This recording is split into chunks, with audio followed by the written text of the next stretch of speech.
ready. Turn this down.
Welcome everybody to the Reza Guitars and Effects live stream. Hopefully you can see the new setup and everything's working just fine. I'm joining the big boys now, I think. The big boys of streamers. Did a little bit of work doing all this.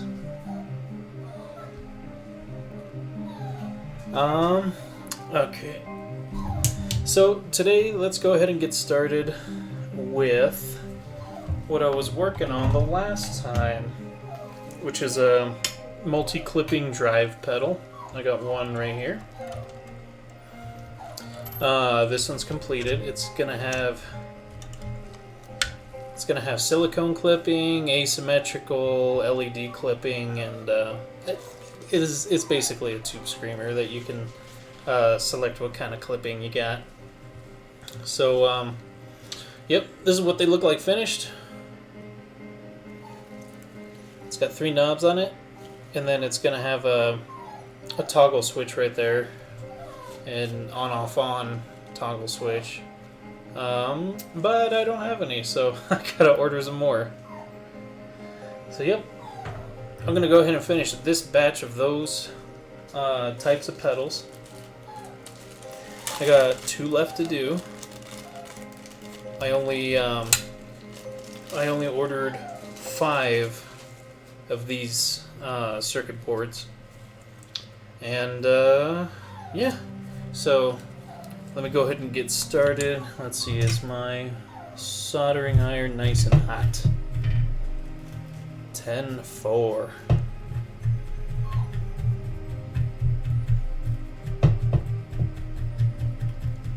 Okay, nice and clean. Got my solder supplies, and I do have to have this sucker fan right here, right up against where I'm working, because with this new setup, if I were to turn on the big fan, we would hear this wind tunnel effect, and that's no good. Okay, so I'm going to start out with the integrated circuit sockets, the IC sockets. This needs 3 of them.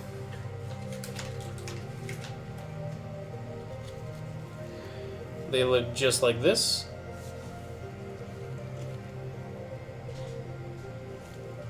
Okay.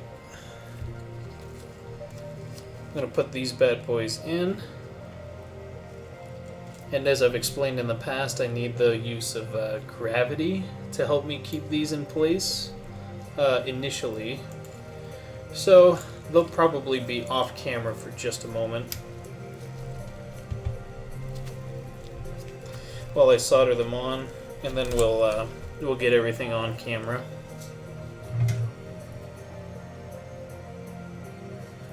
So I don't know how many of you live in the Midwest over here, Wyoming, South Dakota, Montana kind of area, but we had a real big snowstorm as of recently, and I'm kind of trapped at home.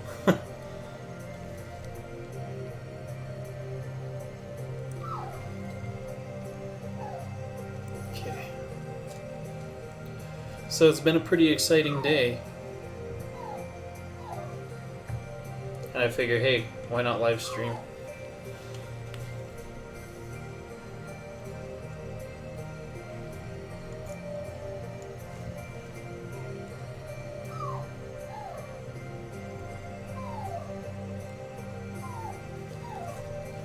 That's gonna need a little more.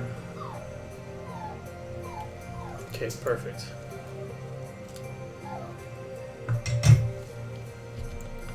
Okay, so let's go ahead and put this bad boy on here. There we go.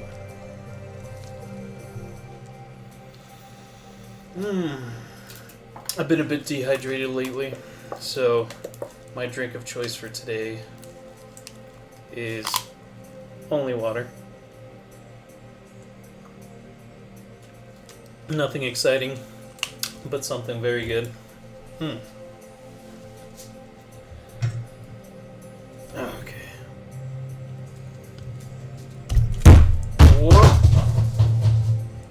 spool of solder. Yeah, buddy.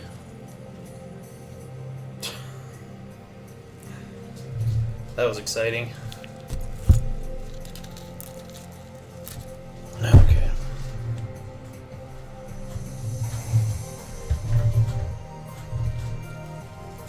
Let's get back to it, shall we?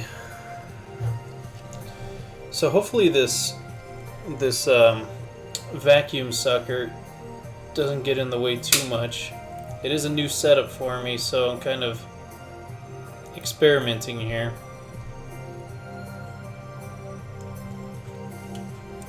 Seems to be working okay so far.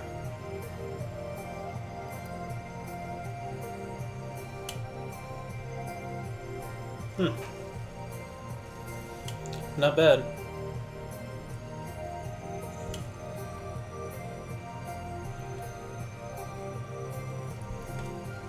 All right.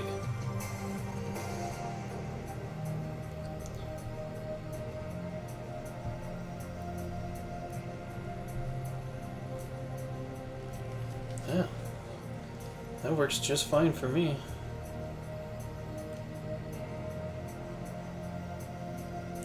So, with the weather event, you know, it's got me hoping everybody's okay out there.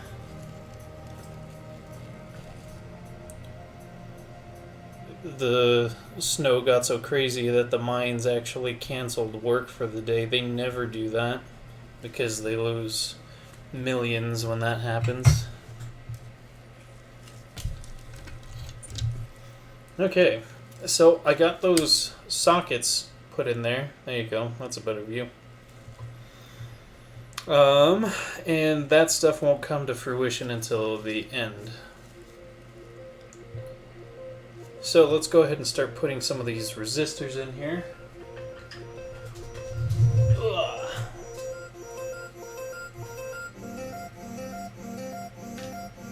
Let's start with 100 ohms. Very small resistor. Good for voltage division.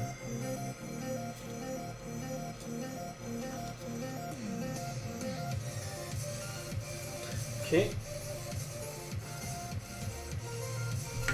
Then 330 ohms.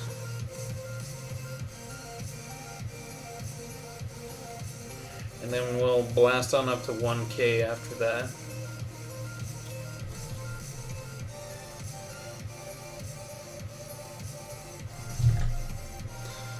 Where are you?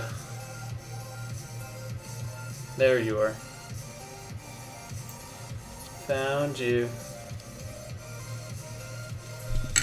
And this one's got 4 1K resistors on it.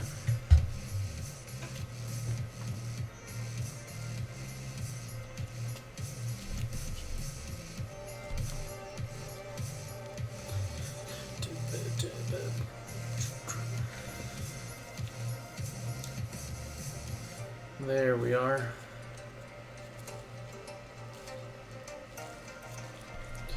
Whew. So I guess the sun finally came out and the weather finally died down not too long ago. I want to say within the last hour or so. And you could see the entire neighborhood just all emerging from their houses trying to remove snow.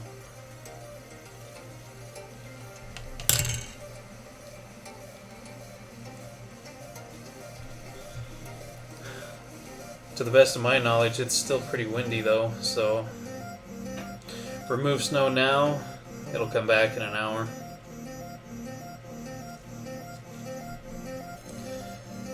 There's even an old joke about Wyoming where they say, oh, it is 8 months of winter out here, but it only snows once. The rest of the time it just blows it around everywhere. Which there's some truth to that. You'll have a couple really big storms, a couple light showers, but most of the time the snow just never melts. It just stays there and gets blown around.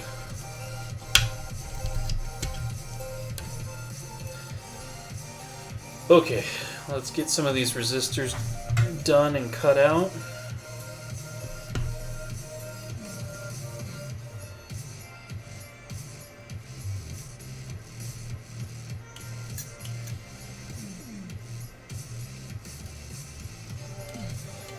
Because I don't have a fan that's filtering a lot of the fumes, I just have the little sucker that's right in front of me. I will be kind of holding my breath when the soldering iron is away from the sucker.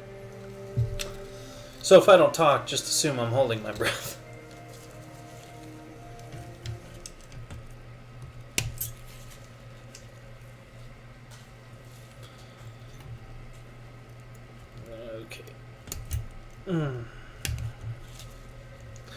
So the playlist I got going on, you can see that it's typing the songs in chat for me so that I don't have to announce them for copyright purposes. But they are also supposedly not only Twitch safe, but YouTube safe. So hopefully I don't get copyright strikes. It is basically like a synthwave kind of playlist going on right now. Figured it fit the theme.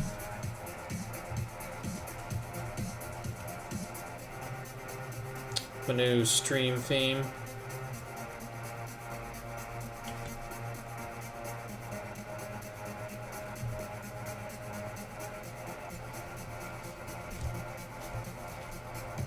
Come on.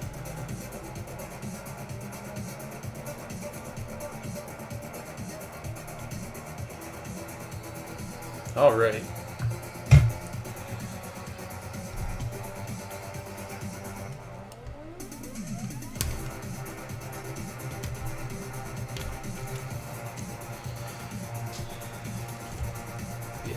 Yes. Totally excited. I'm not excited to go to the mess that will be waiting for me at work. But, c'est la vie. I'll have to see if I can make it out in the morning. So let's go ahead and put some 4.7K resistors on here.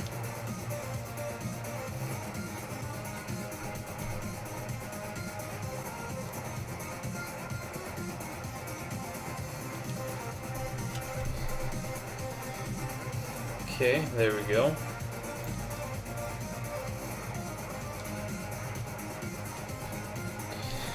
Then one more.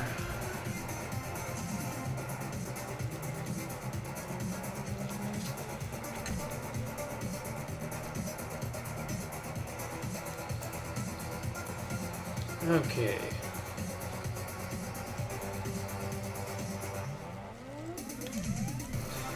Actually, let's throw out some 10Ks on there.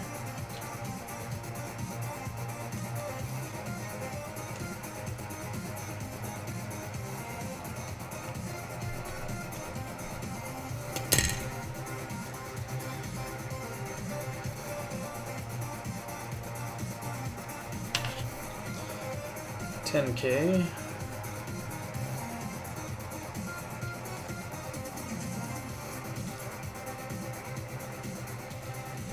One more.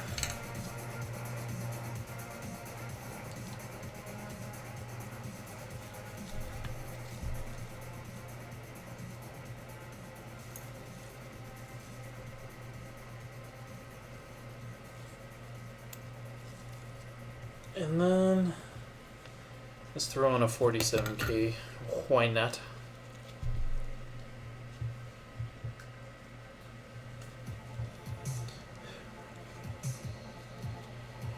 We are almost done already.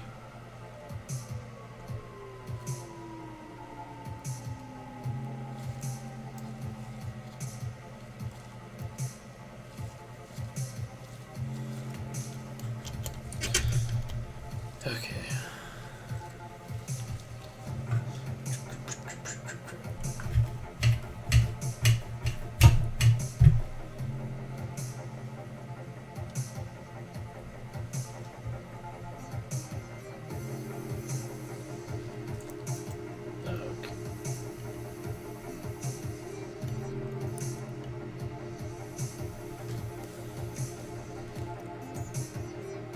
It's so much easier to solder when you don't have an actual fan blowing cold air onto your surface.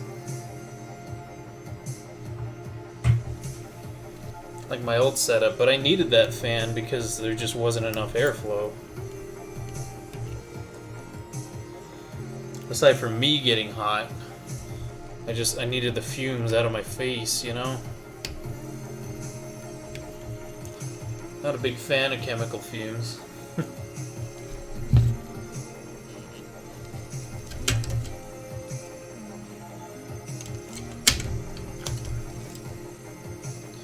This music kind of reminds me of the music from the video game Axiom Verge. If you haven't tried it, I recommend it. It's a good game. Like a 2D platform, Metroid-esque kind of game. They recently came out with a second one, Axiom Verge 2. I got decently far in it, haven't beaten it yet. Highly recommend both of them.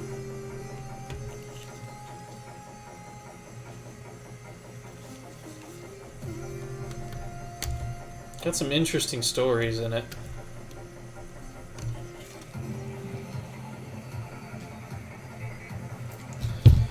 Okay, so I believe we left off on 47K. Let's see what's next. 100K.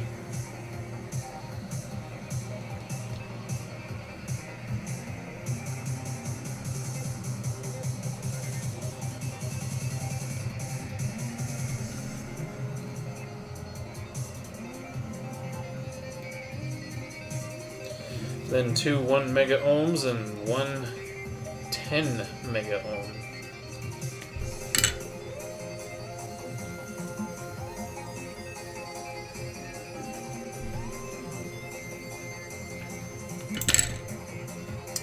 Whoopsie doodle.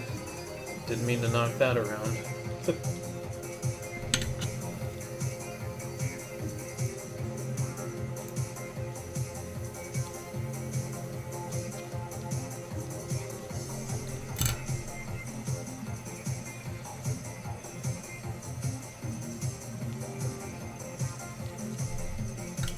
This music also kind of reminds me of the music that was on the old Nintendo 64 game called Extreme G. That was a cool game. It was like futuristic motorcycles racing with weapons, kind of like Wipeout, if you've ever played Wipeout. Futuristic racing, except this one was with motorcycles. Kind of like the Tron light cycles.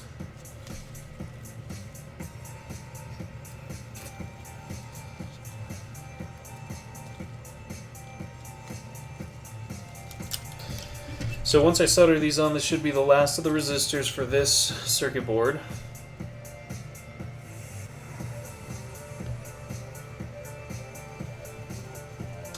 Okay. And once I get these resistors thrown on here,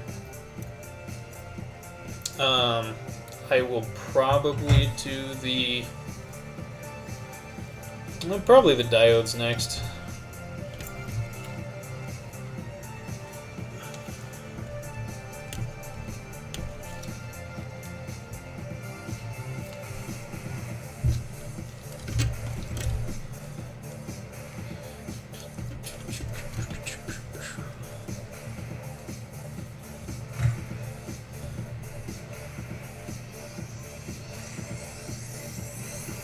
Come on.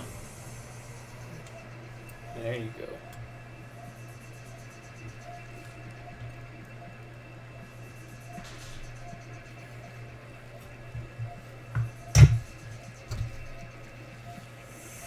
Sweet. So onto the diodes. Like I said, I got silicone. Then I have LEDs as well. So let's go with the shop key first.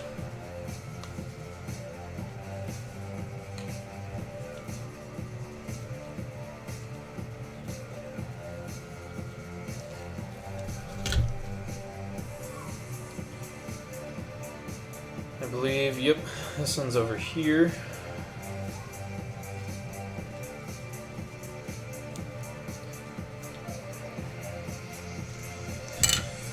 Then the 4148 switching diodes, but they're going to be used for clipping. 1N 4148s.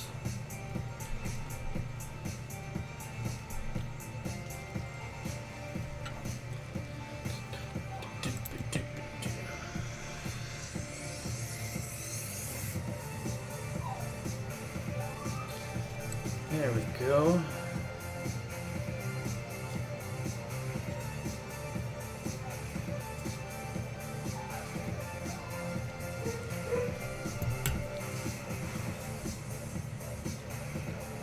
So I was supposed to get a Magnatone beast of an amp. Let's see if I remember which one. It wasn't the... I already forget the names. There's like the Starlighter, I think. It wasn't that one. The one I got was the Panoramic Stereo. So basically it was like the second best one. Well, second best. Second biggest, let's say, because it was 210s. Whereas the... God, was it called the Starliner? I don't remember. But the other one, that one is 212s. And also like about $1,000 more. $1,000. A bit expensive. But yeah, I was expected to get it today. Unfortunately, a snowstorm. So that put a bit of a damper on those plans, but what can you do? Act of nature.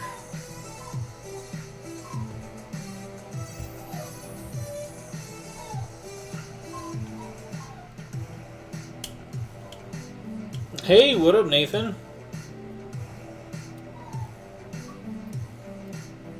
Welcome, welcome.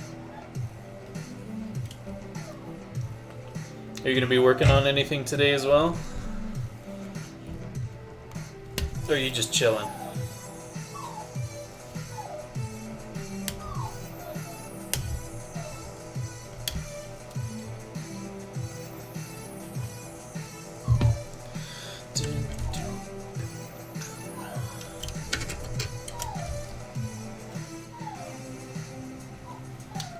So, you probably missed it, but I'm working on essentially that tube screamer I was working on the other day.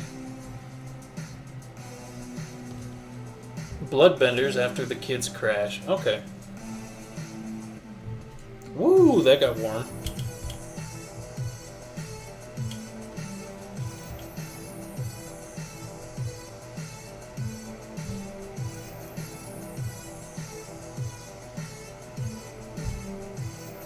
Cooking supper before soccer. I'm assuming kids soccer, right? Unless you're in a league or your wife. Which would be cool. There are a lot of people that I talk to. They're like, yeah, I used to be athletic when I was younger, played sports, played soccer, did this, did dancing, or, you know, whatever. And now they have all kinds of joint and, like, knee and back problems and everything. Because it's like, well, I did a lot of quick turns and this and that, and now I can't move my knees. You'd love to find an adult league? I don't think they have any of those around here in Wyoming. They do a lot of rodeos. Shock and awe, I know.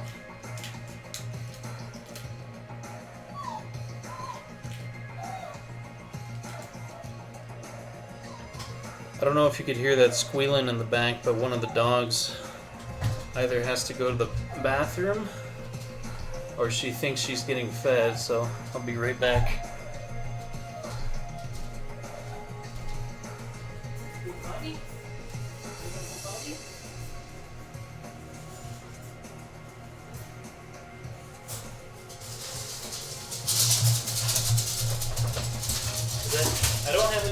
for you. You can go potty. You guys can go potty? No? You see the snow and you're like, Come on. Whoop. Come on. Both of yous. Yeah, both of yous. Whoop, whoop. Go potty. Go potty.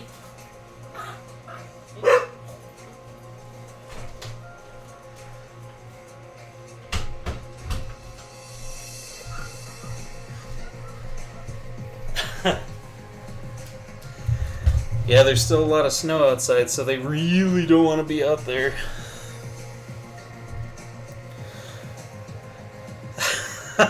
Yeah, me too. I have so many creaky joints and everything, and like I don't know, I can't sit on the floor anymore because then my knees won't be able to get me up. Neither will my elbows.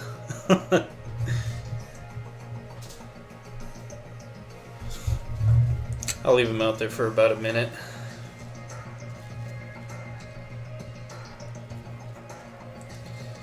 Then I'll have to bring him back in before we get popsicles.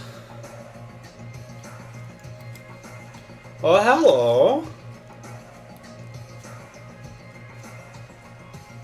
How was your work at 1 a.m.?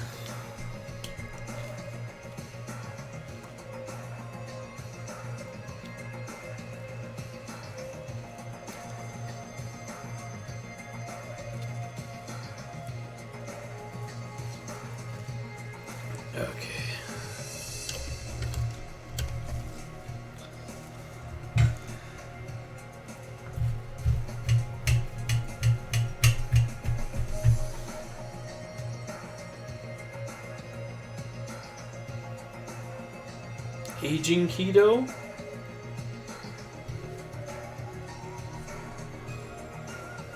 I'm assuming that's part of the keto diet, but is keto like a substance? I thought it was just a name for the diet.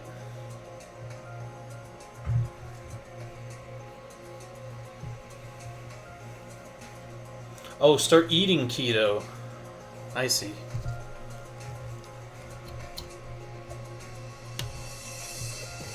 Is it difficult to do? I don't all know what goes into keto. Snowed out, they closed the roads. Yeah.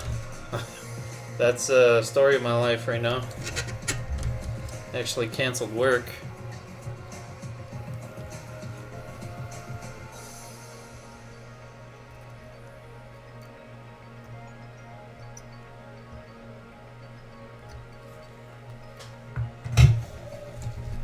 Okay, I better bring the little dogs in before they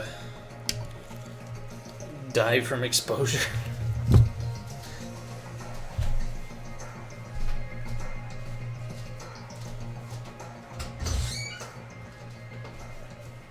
Come on. Oh, Mooney. Mooney.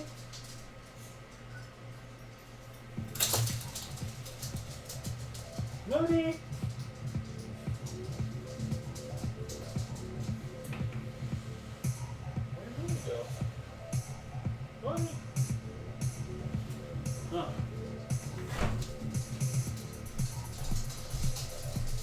Oh, you're in here. Puppy? You guys are fast.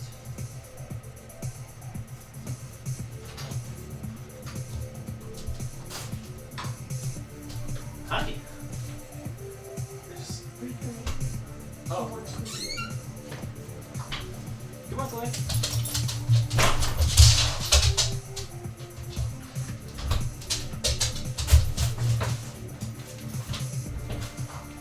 Alright.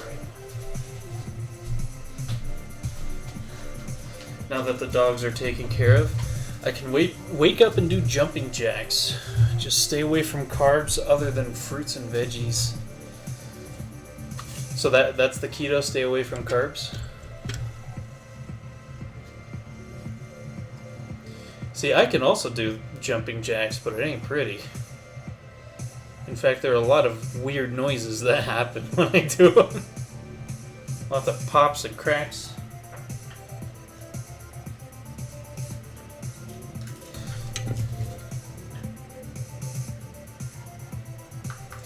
So let's go ahead and put on the capacitors. Did you get your shipment in, by the way, Nathan? Your DHL?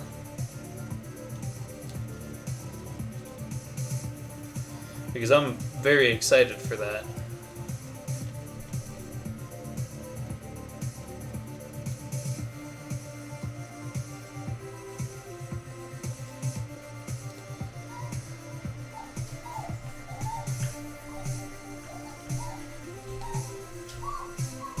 Okay, this ought to be 33 nano. Yes, it is.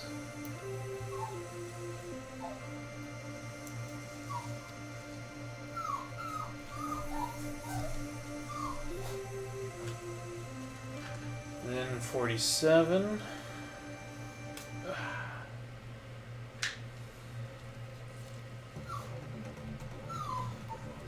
It says by 8 p.m. Okay.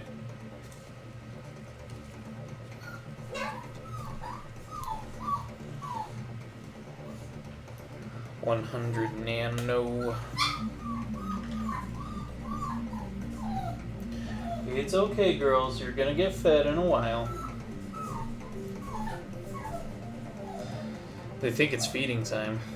Not even.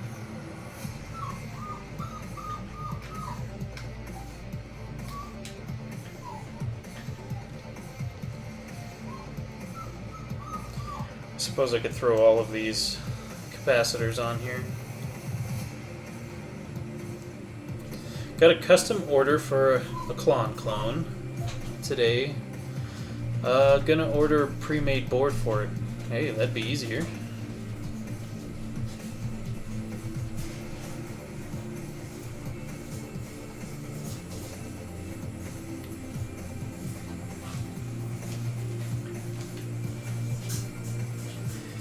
So I need, well, I'll get rid of these first.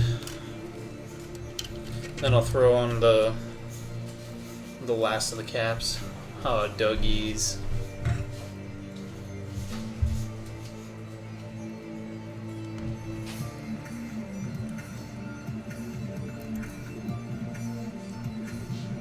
Oop, that was a lot of solder I left on there.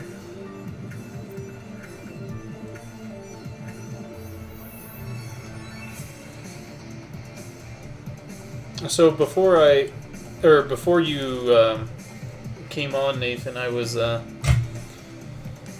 talking to whoever was in here, saying that it makes a huge difference not having a fan blowing directly onto what it is you're trying to solder. Like, the solder's flowing so beautifully. It's one of those, well, yeah, duh, kind of things, but I mean, I needed the fan for the fumes, and because I would get like 10 million degrees.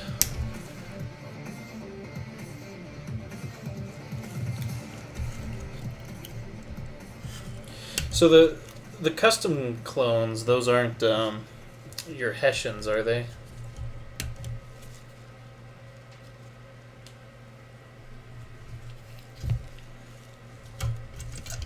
Whoops.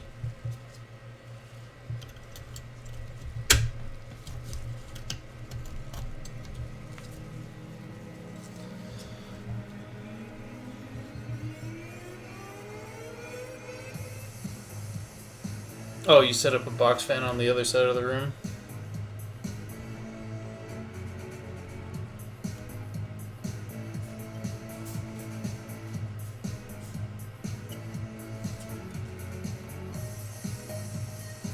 I just don't want too much sound going into the microphone, you know? It would 100% sound like a wind tunnel if I turn that big fan on.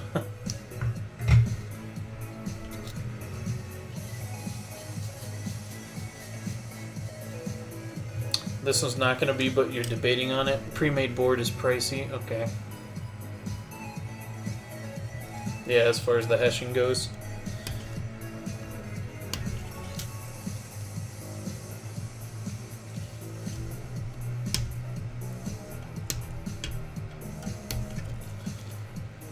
Whew.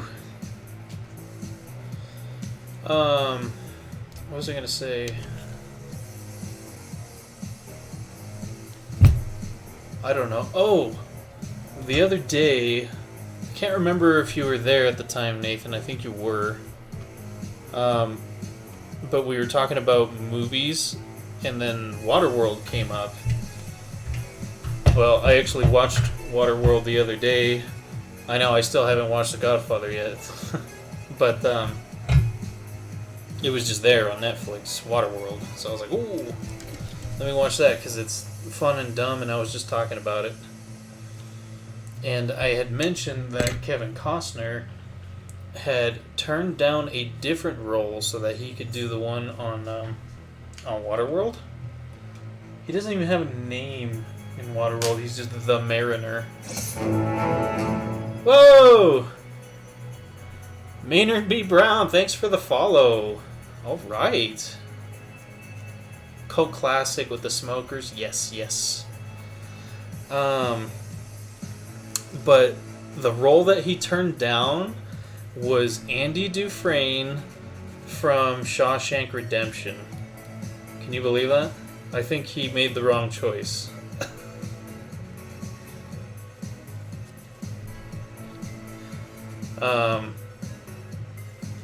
And then when I looked that fact up, because I couldn't remember what role he had turned down, there were a few other websites that were like, you know, top 10 worst decisions by actors or something like that. And I guess Will Smith was supposed to be Neo from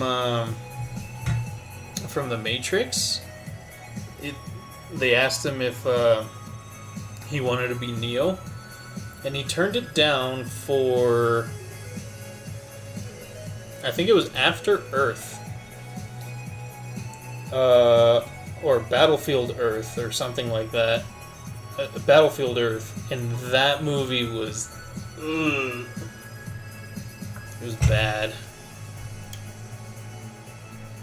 You're right, I could never see Kevin Costner in that role either. Unless you're talking about Neo. I don't know if I could see Will Smith as Neo either. But Will Smith can do some serious roles. Like if you've seen 7 Pounds or... which makes me cry every time because it's so sad. Or that new one, Gemini Man. Gemini Man? That one was pretty cool. I liked that one. It might have been a Netflix only thing, I don't remember.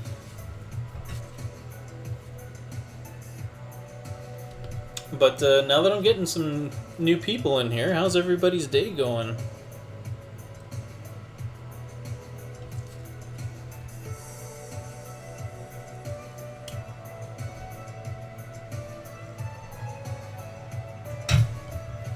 Or if you guys got any insight on movie trivia, we'd love to hear it. Because who doesn't? It's one of them Hollywood sillies, you know?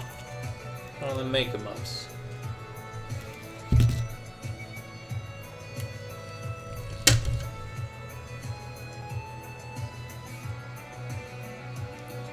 Okay, those capacitors are on.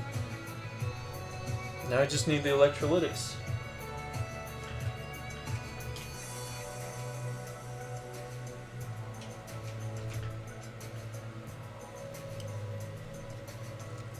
Two 10s are going to go on here.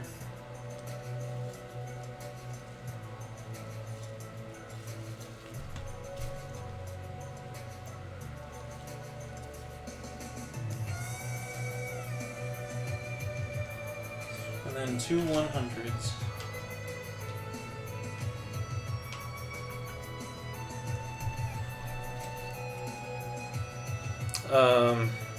Speaking of the Matrix too, if anybody knows Jean Reno, he's the guy who played Leon the Professional. He was also in the movie Wasabi. Ooh, that doesn't sound like quality time.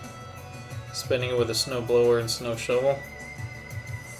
But Jean Reno was asked to be Agent Smith in The Matrix, and he turned it down as well.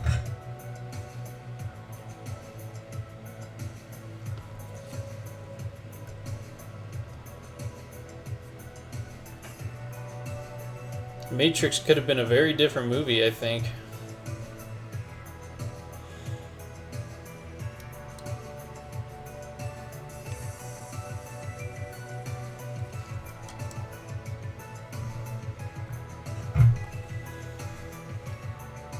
Yes, Jean Reno was also in the movie Ronin. Good catch.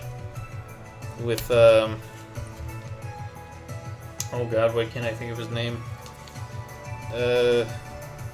Guy who's like in every mobster movie. Al Pacino, right?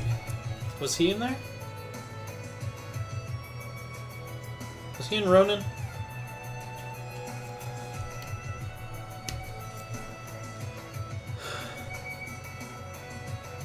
Not Al Pacino. Who's the other one then? Who am I thinking of?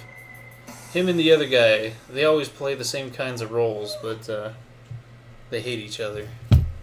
Oh god.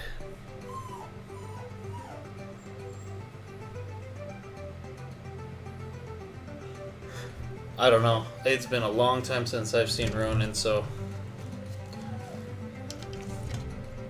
I might just be making stuff up.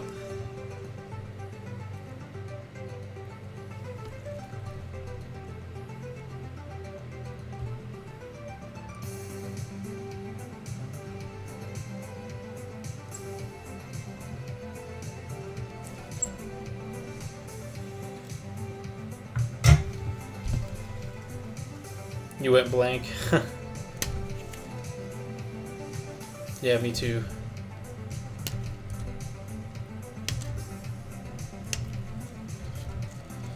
Okay, so except for the except for the potentiometers and that toggle switch, Robert De Niro. Ah, that's the one. Yes, De Niro. Thank you. Not Al Pacino, but two sides of the same coin right there. Robbie D. Thank you. But yeah, we should be complete. It's missing the ICs and the switch and the 3 pots, but I tend to do those at the end because this stacks very nicely by itself. It's kind of a dick in real life. I believe that 100%.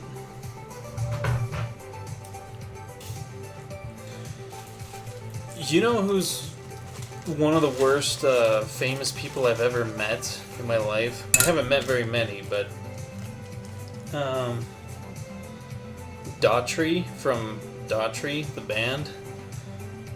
One of the worst human beings I've ever met. Without any sense of exaggeration. He was horrible. He basically... Oh, the ICs... Well, I got a TC1044 SCPA charge pump, so that way we get the essentially 18 volts worth of headroom. And then TL072s, 2 of them. But yeah, Mr. Daughtry is of the opinion that everyone was put on this earth to serve him.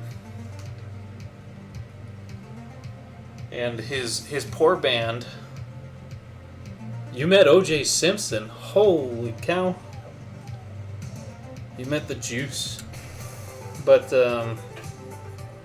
yeah, his poor band was following behind in the wake of the destruction that he was leaving and just apologizing to everyone, and they're like, oh, we're really sorry, he's always like that, it's okay, you know, that's just who he is.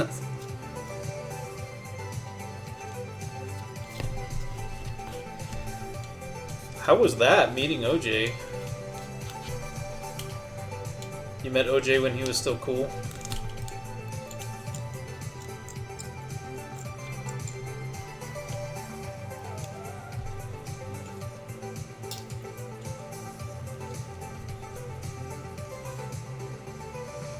So back when they just took him out of the fridge, just barely. One of the best you've met, put aside any politics, is Kevin Sorbo. I'm drawing a blank on who Kevin Sorbo is. I believe he's a strongman, isn't he? Am I thinking of someone else? Like he's a big guy.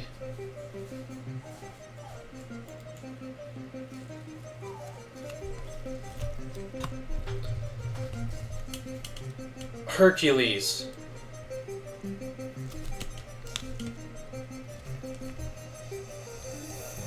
I knew Kevin Sorbo was a strongman.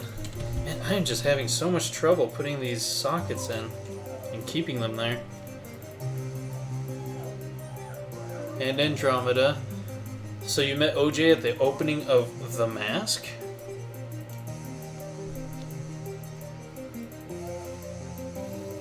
He's buff but short.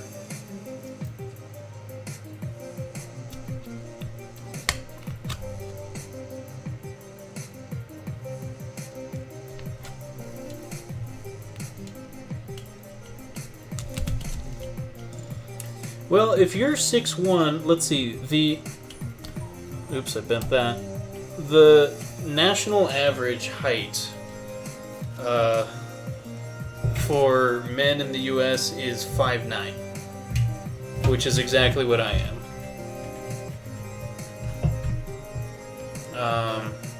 So that's the average. So 6'1", you're tall.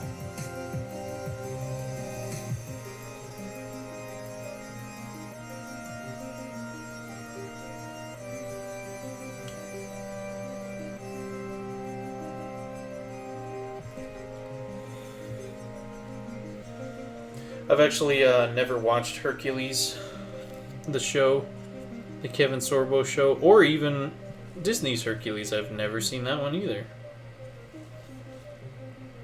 I have seen Jason and the Argonauts, that had a Hercules in it, I believe.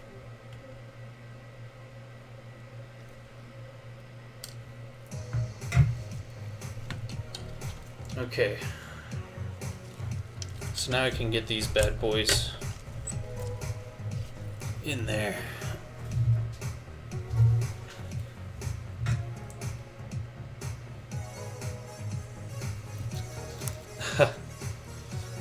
You know which Hollywood strongman I love?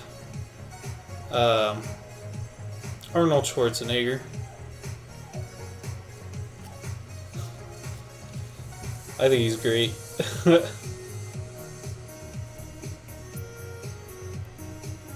I mean, he was the highest Hollywood paid actor forever. You look at all the blockbusters that he's been in. You know, like Twins.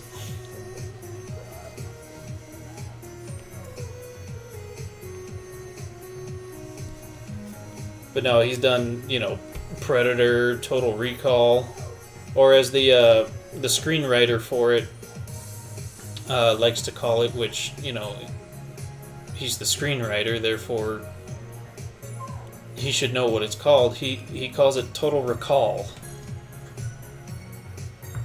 Total Recall.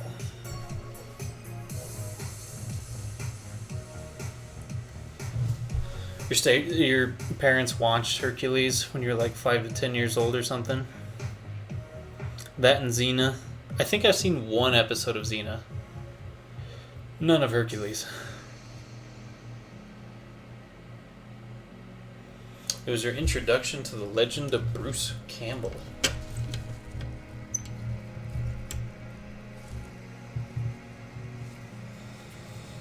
Okay. This is going to be the last of these. I don't even have a name for it. I should come up with a name for it. What would be a good, like, multi-voiced tube screamer name? That's a portmanteau, or a play on words, or a pun.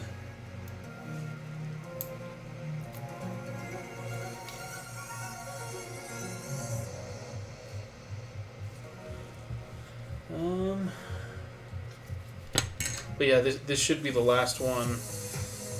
I had 5 total. 5 circuits.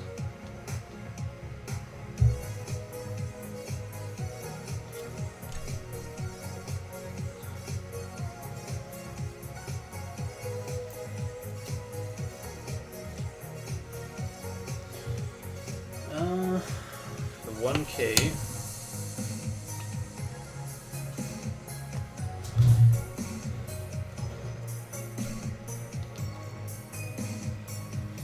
Since it's spooky month, I've been kind of in the mood for, well, not really playing so much, because I freak myself out, but watching people play games like Resident Evil, like every single one of them. I've been watching, challenge runs and speed runs and things like that. A lot of cool games, a lot of bad ones, but I watch it nonetheless.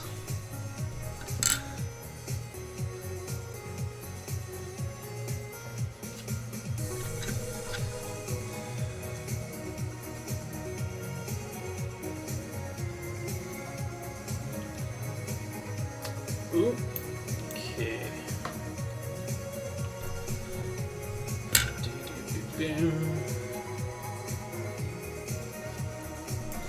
Last of the 1Ks, last of the Mohicans.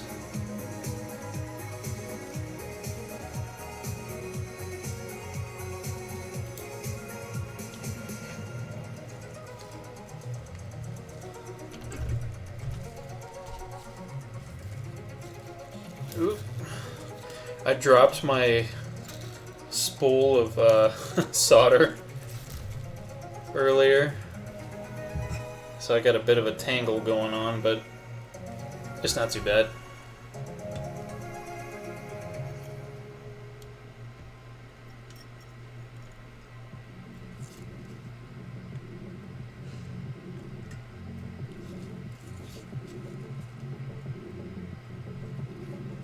Cool. I am working on... I don't have a name for it. It's essentially like a tube screamer with 3 different voicing options. Between LED clipping and asymmetrical clipping and silicone. So it's a drive. It's a tube screamer kind of thing. So I'm not sure what kind of name I should come up with for it. Because I usually do like portmanteaus or play on words, puns, like my Reza Rekts.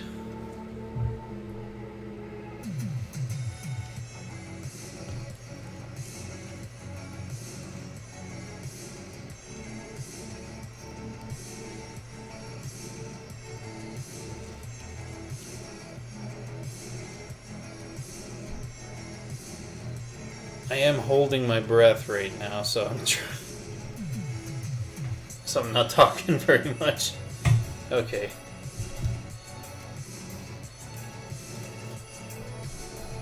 Boom, boom, boom.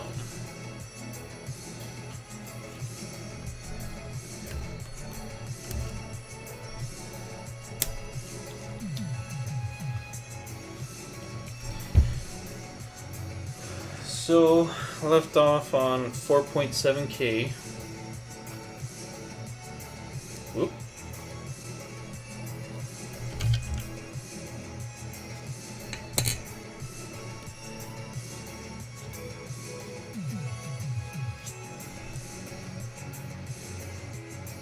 .7.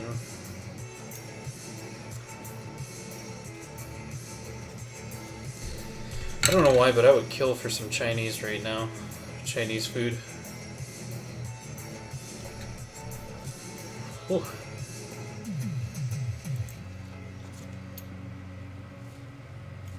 I could always eat Chinese food. Always. It never disappoints. 10K. And a lot of people say, oh, you're just going to be hungry in 30 minutes or whatever, because it's just the way Chinese food is, but I think that's a bonus, because then that means I can shovel more Chinese food in my gullet.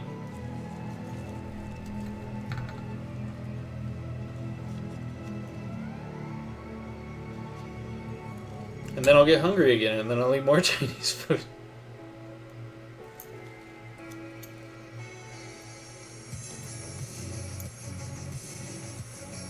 But I think what I like most about it is that basically all of it is super flavorful, very savory, you know? You look at food from the UK and it's very, I don't want to say bland, but it's like, there's hardly any flavor. It's pretty mild. You look at food from Germany and it's pretty meat. Lots of cheeses and fats and stuff, which, you know, a lot of people like. Italy, a lot of carbs and grains. But the Chinese food, it's a scam. That's really funny. The Chinese scam. You eat it and you just get hungry again. He's funny because Chinese scam. Mexican is very flavorful too. Love me some Mexican food, but I just love the flavors of Chinese food. It's so... oh, I don't know. It's so savory, so flavorful. It's never boring. Even with the selection of meat, you know, it's never boring because you don't really know if you're gonna get chicken or not.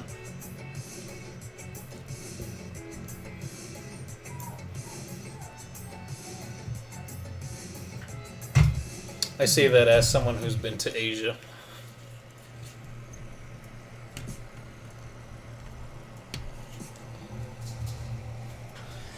My back's starting to hurt. Need a better posture. Better yet, I'm not real sure how to adjust this thing, but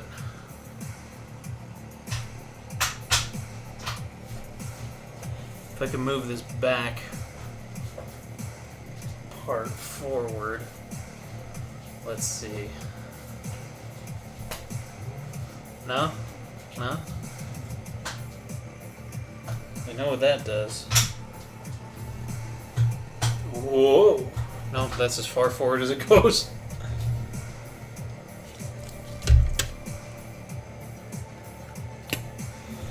Moving on, 47K.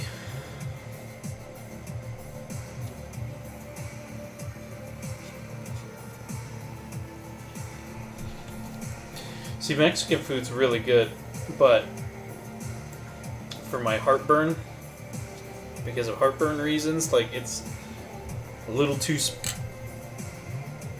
much spice. 100K.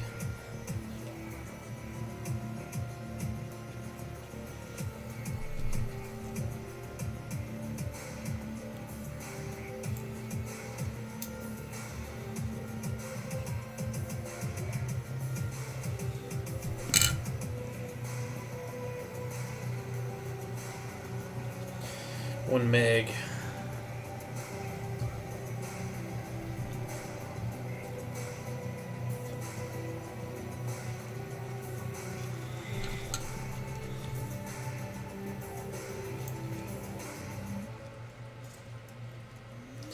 Real close, you guys.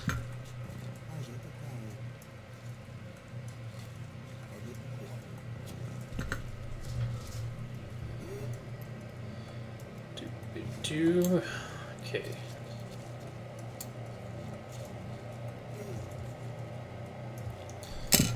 And then the 10 mega ohm resistor.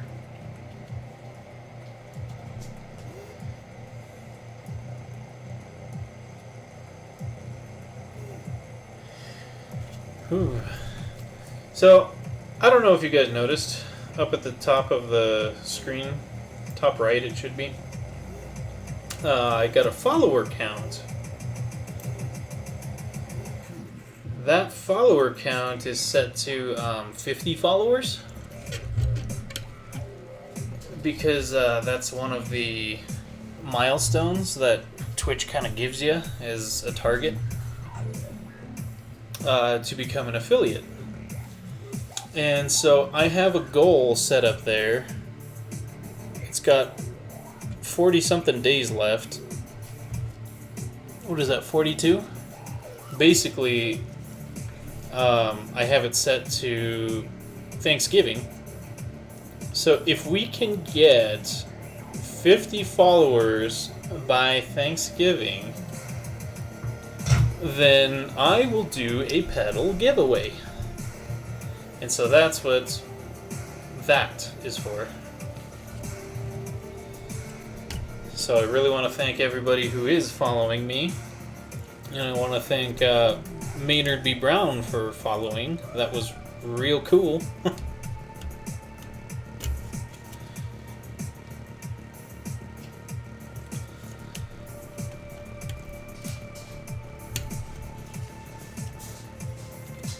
Alright. The dogs are getting restless.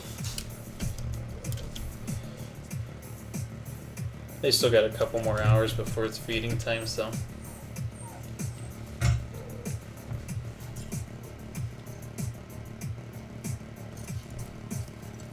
Come on. There we go.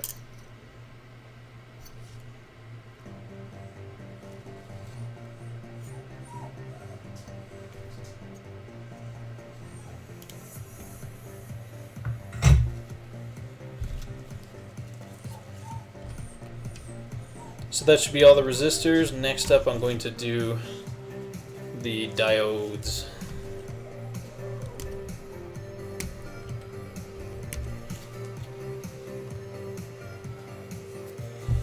Because they're generally pretty small as well.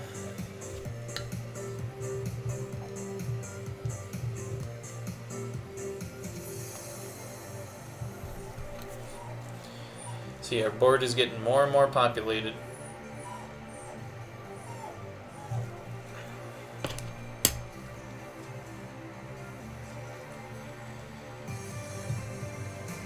I don't know why my back is killing me so much.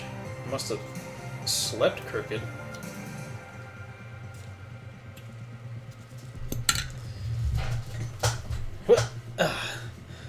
Gotta roll? Alright, Nathan. I will see you later. Thanks for hanging out. Good luck on the clones.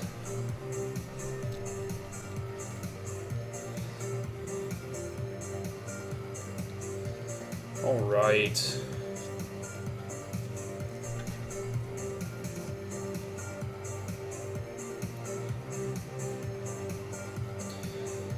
So I got these 1N4148s.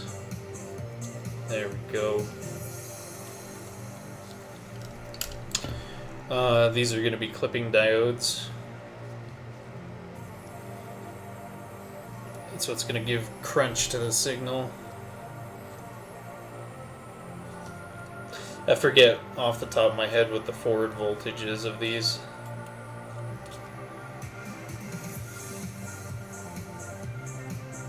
Okay.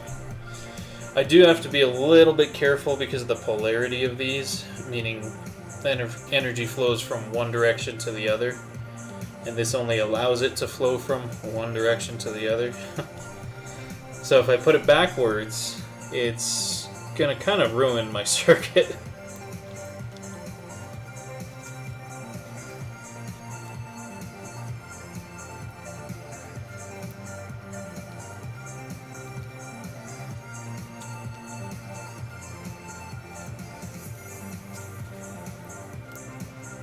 Okay, let's go ahead and get these soldered in.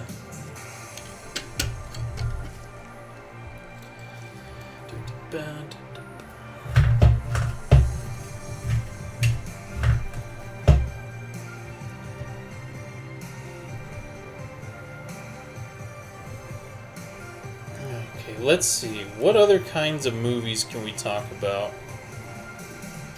What about horror movies? Anybody out there horror fans? It is spooky month. I like the idea of a lot of horror films. Not so much the slasher ones. Those generally are pretty one note and straightforward, usually. But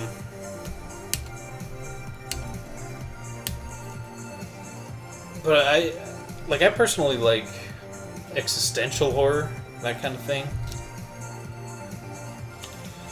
But what about you guys? What kind of... Do you like horror films, and if so, what kind? I'd love to hear some recommendations. I'm a big scaredy cat. Gonna say it right out front. So I generally don't watch a lot of horror films because it makes my heart race. I don't like that kind of adrenaline and stress.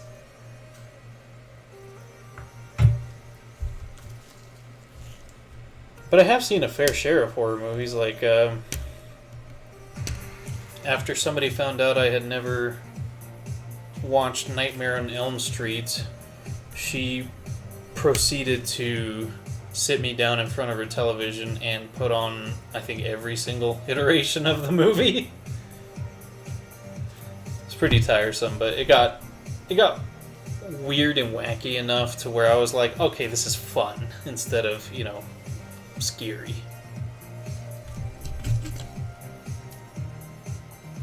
They weren't great, but some were better than others.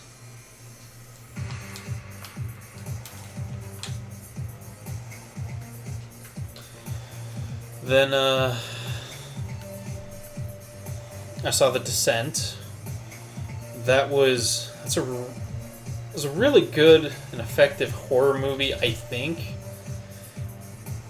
And one of the reasons for that, in my opinion, is that the cast of characters that they had, the real live actors had never seen the actual monsters.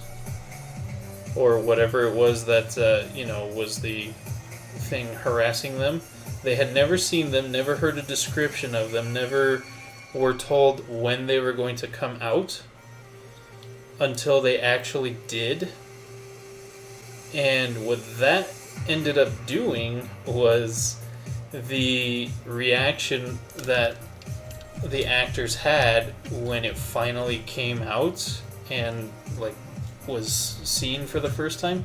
That was genuine fear, It's like that was the actual reaction. It wasn't so much acting at that time. So I think that's really cool. It's a good way to direct. But if you're gonna do like a Jason movie or something like that, it's hard to say, well, I need you to be scared, but you already know what the guy looks like. Because there have been 47 Jason movies.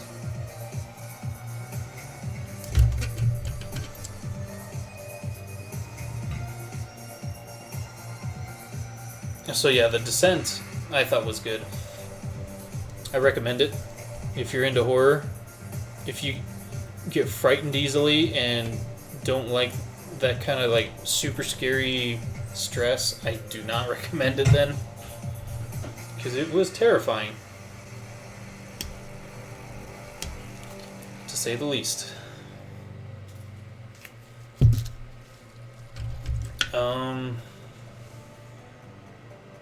Let's see, what other horror movies have I seen? Oh, one of the best horror movies of all time, in my opinion, is the is The Thing. John Carpenter's The Thing. There's just so many good things about it. Like, at the start of the movie, when the Norwegians were flying a helicopter and shooting at the dog and everything, you know. The guy was literally saying the plot of the movie. He's like, that's not an actual dog, it's an alien.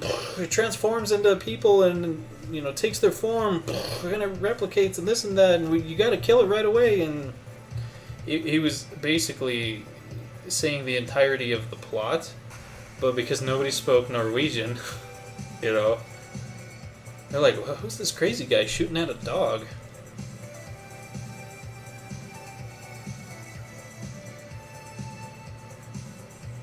It's a great, great movie.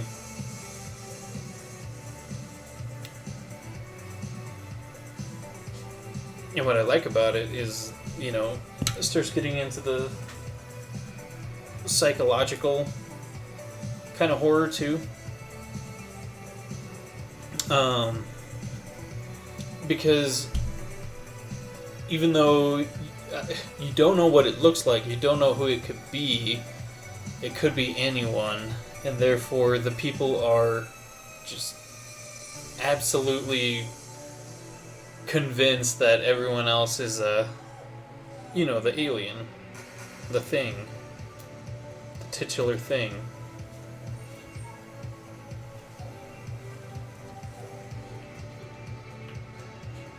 I don't know, I thought it was masterfully done. The effects are real gross. For its time, it was great. Still, I think it holds up today. It's been a while since I've seen it, but I bet it would.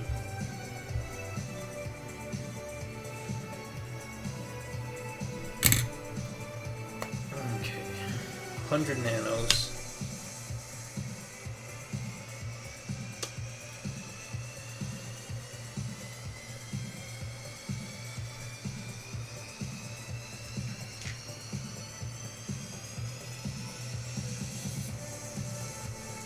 Yeah, I'll throw this on now, why not?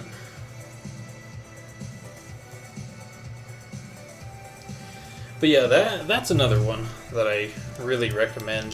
The remake from like 2015 or something like that. I don't know if I recommend that one.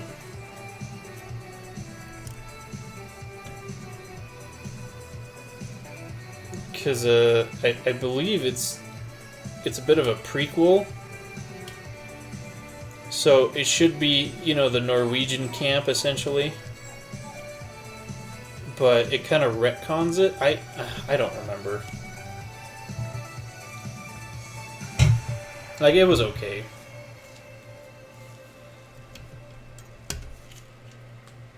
But it wasn't the greatest. Let's see, if you consider Predator a horror movie, then that's super excellent. The original one.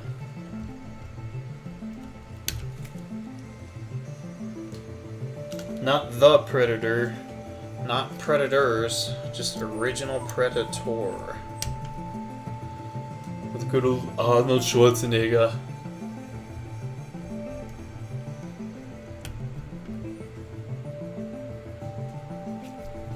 There's something about that movie that was just like really primal. It was cool. But yeah, I don't know if that'd be considered a horror movie. I think it is, just because when I was younger, it scared the snot out of me. Didn't want to watch it. But I mean, there was a lot of gore and stuff to go with it, so that's another reason why I didn't want to interact with it as a kid.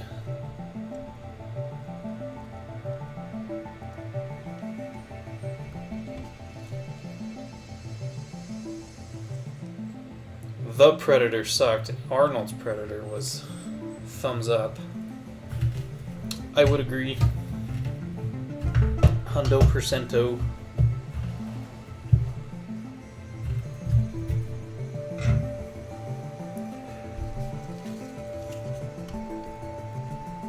Ooh.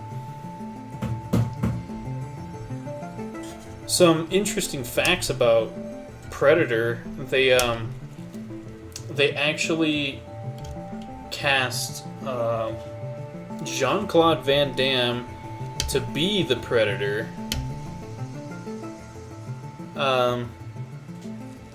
They thought, they thought it'd be real cool to have someone like that, the martial prowess, with the Predator and all that stuff. But, A, he was a really difficult actor to deal with during the set. B, he was not terribly tall, so he wasn't very imposing as opposed to Arnold Schwarzenegger. C, he, during the scenes with the, the camouflage, the light bending camouflage that they have, he had to wear this bright red suit because they couldn't do green screen because everything around them was green. It was a forest. So he had to wear a bright red suit that covered him completely, and he couldn't see anything. So he would do his judo moves and everything like that, but he couldn't see what he was doing, and it just looked bad and ill choreographed, and it didn't work. And so they ended up, sending him home. He sucks. I've never seen a single movie with Jean-Claude Van Damme in it. Not a single one. I know of a couple, what's that? Is it Time Cop?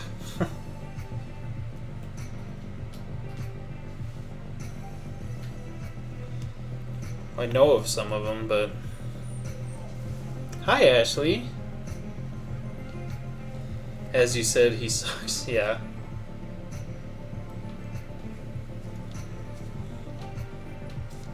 Heard you were baking a pie, Ashley. How's that going?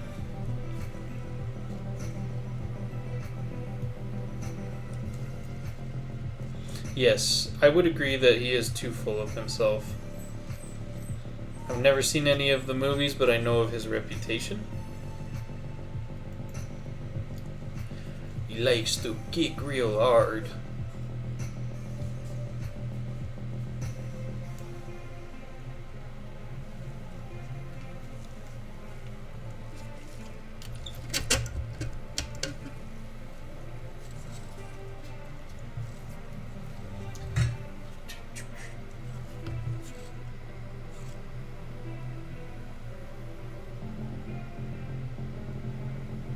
You got finished with your pie and it's out of the oven?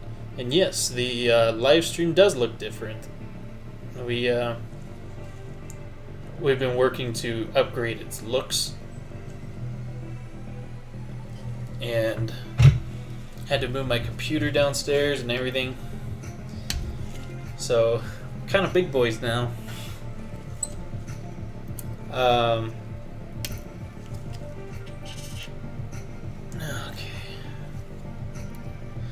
Once I get this completely soldered up, because I'm just missing the electrolytic capacitors, I'm going to go on a short intermission.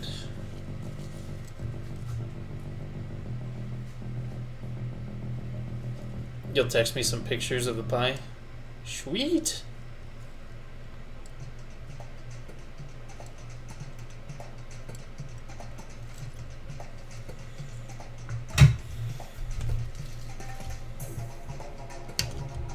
Alrighty. Yeah.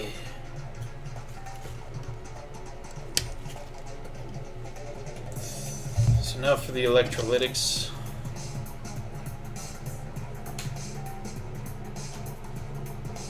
That I can't grab with my fingers for some reason.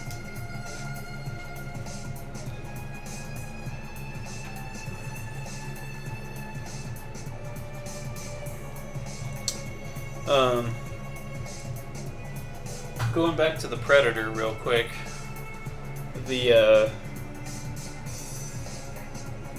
you know how I was talking about the that light bending camouflage thing? Well, the directors eventually brought a monkey on set and tried to cover it in that red suit so they could do the the green screen effect but for red, because they wanted images of the predator swinging through the trees and whatnot. And so that's why when you watch the movie, it kind of looks like the predator's really swinging wild a lot. But those were only some of the usable shots that they got, because most of the time the monkey just went up into the trees and hid because it was frightened. It didn't like what was going on. Poor thing.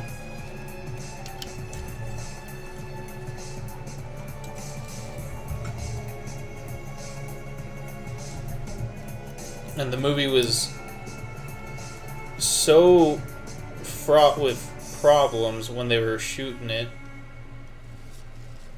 For example, like basically everyone got what they call Montezuma's revenge.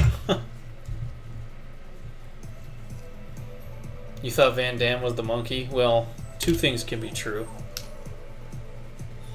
But basically everyone down there was so inundated with Montezuma's revenge, diarrhea and vomiting and everything, and it was so hot that you could physically see the characters get like skinnier and skinnier throughout the movie. They had to, because they didn't want the main star, Arnold Schwarzenegger, to suffer that. They flew in meals from the United States every day.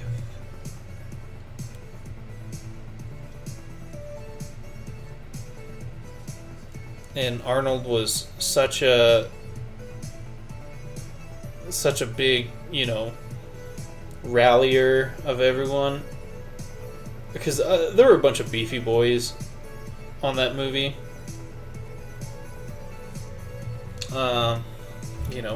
Jesse the Body Ventura and everyone else that he would... Okay. That he would, what was I gonna say? Oh yeah, every morning he'd wake everyone up at like 4 in the morning. He's like, "Come on, let's go lift some weights. Come on, nobody sleep right now. Let's go lift some weight. Let's go run in the jungle. Come on." And so like everybody was, he wouldn't let anyone stay behind, and so everyone got real dehydrated from the Montezuma's revenge, and they were constantly doing that, and then it would get super hot during the day, and you could just see them wither away as the movie production went on. Come on.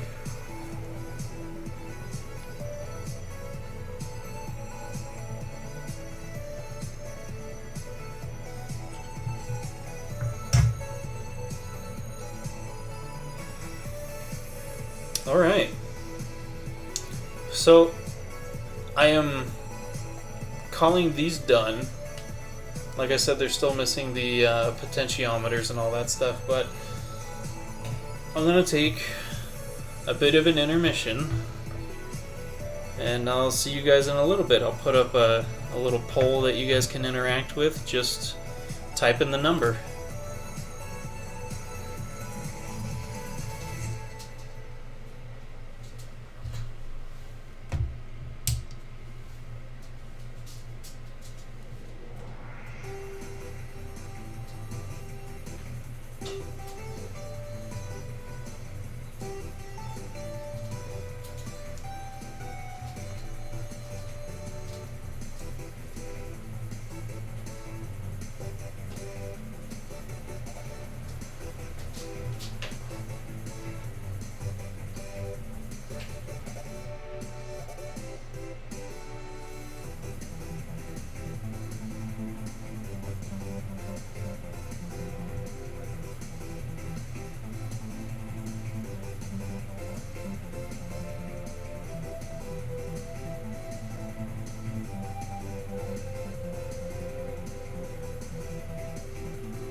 Well,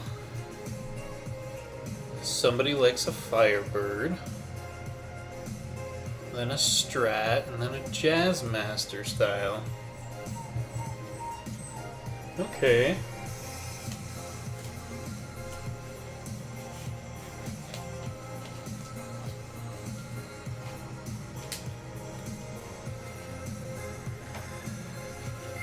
Well,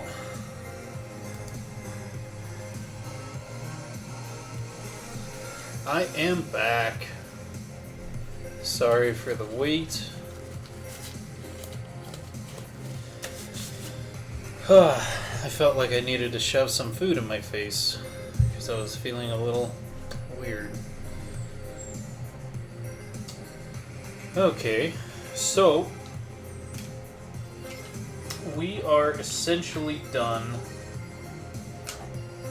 with 2072, and this is the... Okay. We are essentially done with those, the tube screamers. So, now I'm going to go back to working on the Reza Rekts. Let's get this out of here. Then do I have a big enough bag for those? Oh yeah.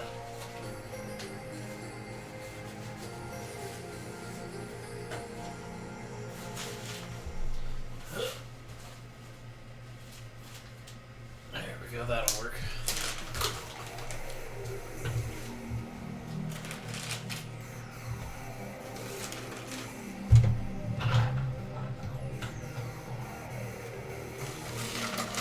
I'll just put these away for now.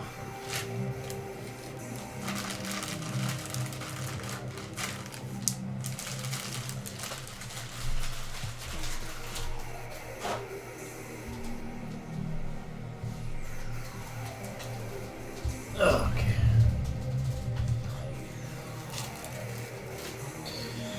So let's go back to the Reza Rekts.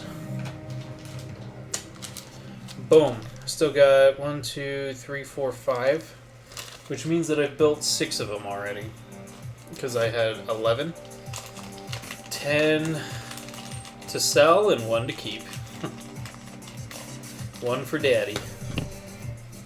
So I could turn on my soldering iron again.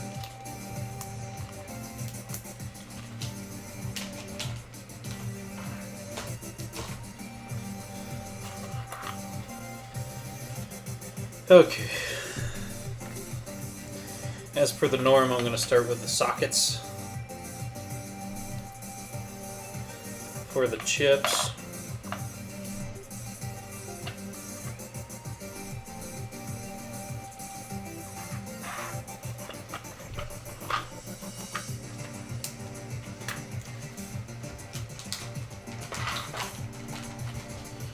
There we go.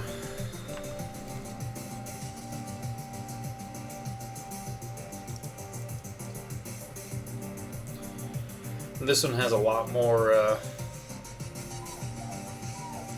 components to it. And if you're joining us kind of new, and you're not sure what the Reza Rekt is, it's basically a Mesa Boogie Dual rectifier circuit. So this thing's gonna have a lot of that good hard rock metal crunch. That like Disturbed and Rammstein and a bunch of other bands like that have.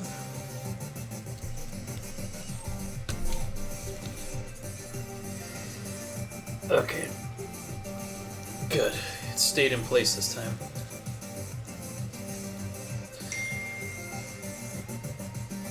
I did do a live test of one of these bad boys, and it rocks. I really like the way that it sounds. It's got 2 different voicings on it, kind of a more darker, more British kind of amp sound, and then an American, lot more brighter, more treble-y sound. I kind of like the American sound. Although I think both are pretty good.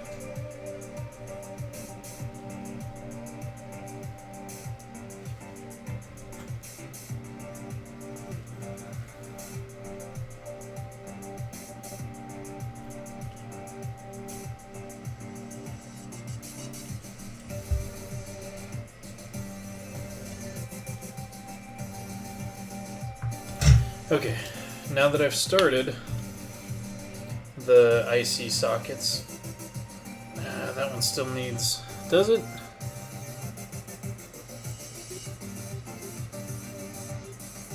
I feel like that one still needs a little bit more solder, but now that I started them, I can put it up here where everyone can see.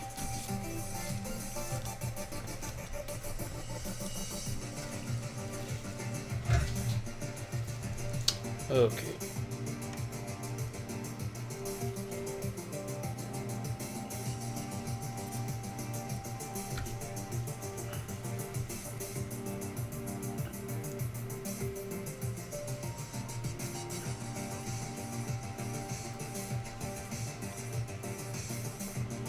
Boom, boom.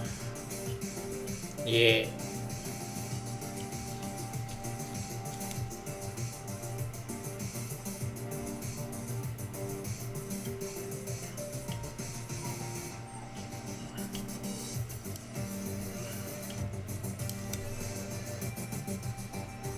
Why won't you take on more solder? There you go. My goodness. It just did not want solder.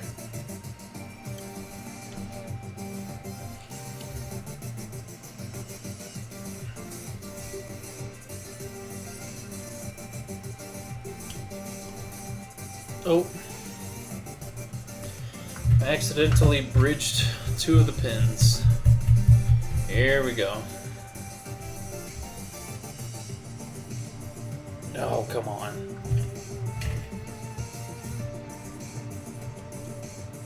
There we go.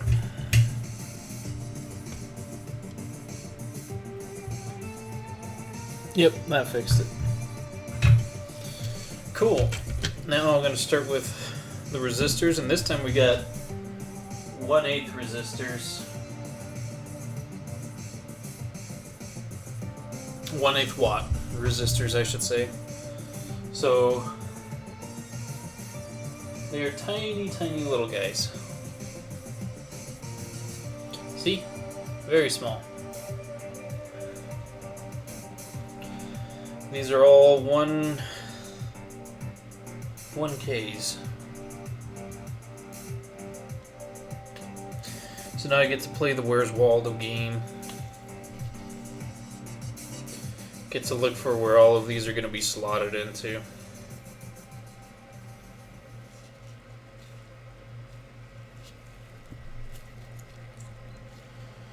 There's one.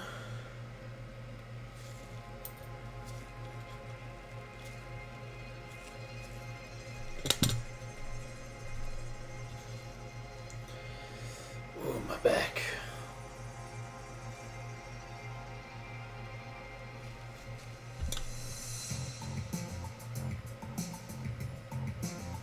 There's another.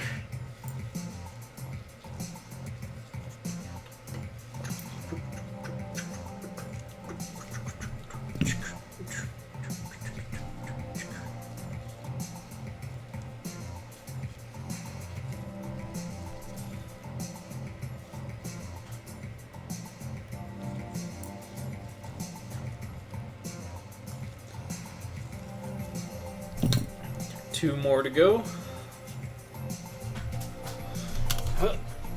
I'm gonna sit perched on this chair. Seems to be a little better on my back.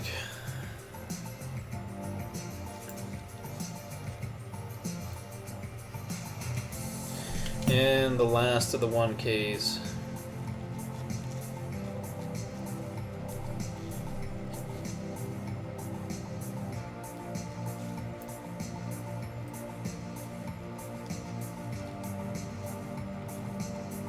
Alright.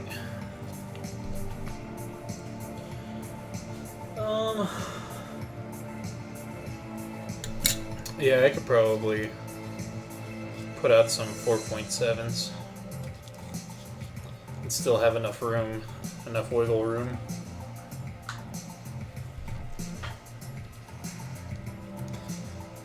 $4.7K.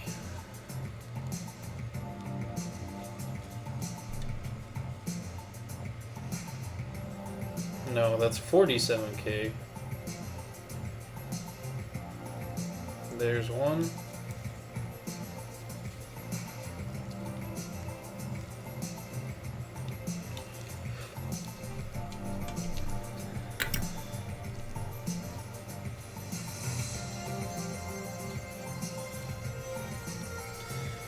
And the last one's right there. So let me solder all these legs. That way I can get rid of some of them.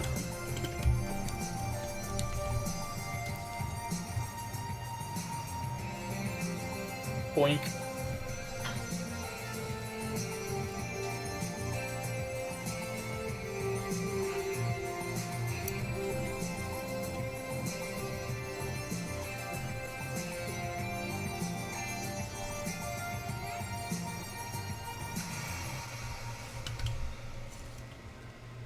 My solder's getting all tangled up.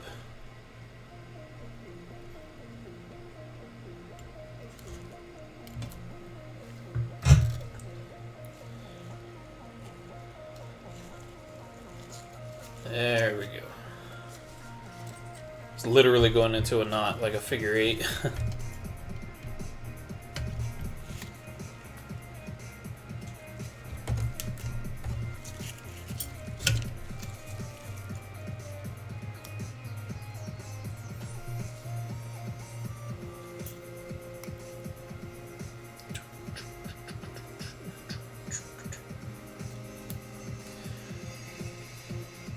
Oh, it's been an exhausting day. Haven't really done much, but I did restring a Floyd Rose guitar for the first time. It wasn't as scary as I thought it would be, and much to my surprise, you know how like strings tend to stretch for a while? Not with this guitar. Not with these strings. I don't know if it's because cutting off the ball ends of the strings, because that's kind of what you have to do to install it on a Floyd Rose equipped guitar. But I don't know if it's those ball ends that always stretch, because I cut them off. But there was literally no stretching going on. At least that I could surmise. Unless the nature of... Oh, good. The video, light, sounds are really good today. Excellent. I don't know if, you know, that floating trem constantly pulling on the strings was what made it, yeah, I castrated them. Cut the balls off the strings. But yeah, there was no string stretching afterward. Must have done it all like if I tighten one string or loosen one string, then the rest of them get all wonky because the floating tremolo. So I don't know if that was stretching the strings constantly, therefore it, you know, did its whole process for me.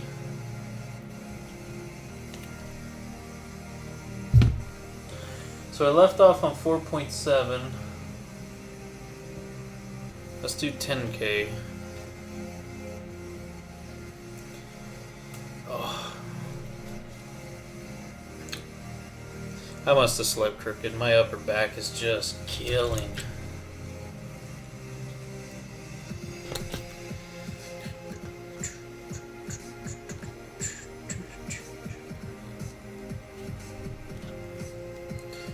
Okay, let's find all the 10Ks, shall we? The strings that I used were Ernie Ball Super Slinkies, not the normal Slinkies. They are, the lowest string is an 8.5, and then the largest string was a 40. So they're smaller than 9s, but not quite as small as like a pack of 8s.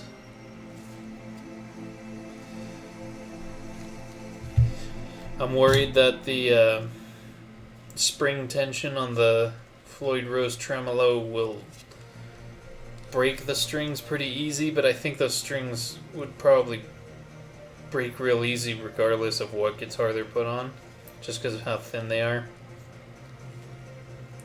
But you never know. It feels super slinky. Feels pretty good.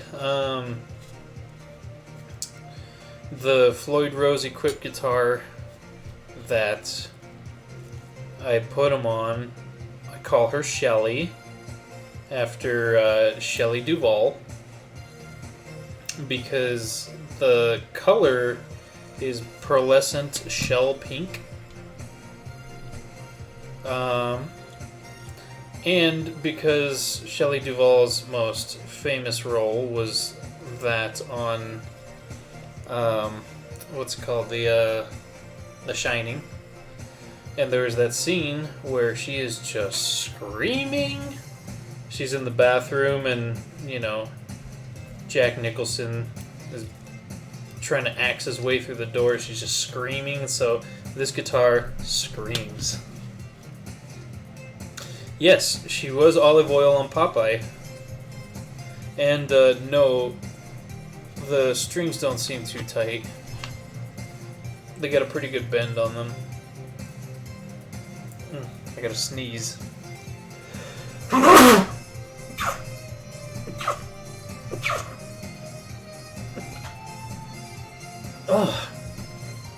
Oh my word. Excuse me.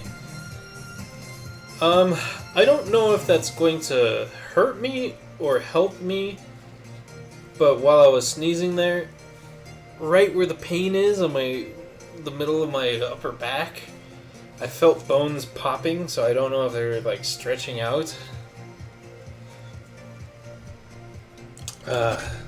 So that's either going to help me or hurt me. One of those two. Hopefully I just stretched my spine out and it stops hurting. If it does, that would be amazing.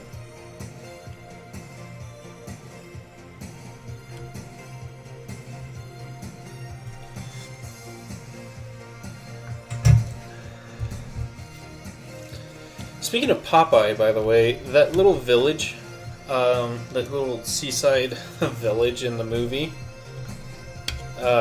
with Robin Williams and Shelley Duvall, sneeze therapy, yeah. That village, I think, is somewhere in like Norway or something. It's one of those countries that's way up there, and you can visit it. You can even plan a trip there, and they do like guided tours and stuff. It's very strange.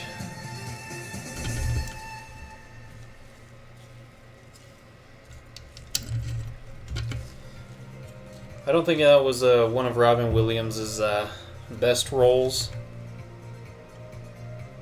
Popeye. Good.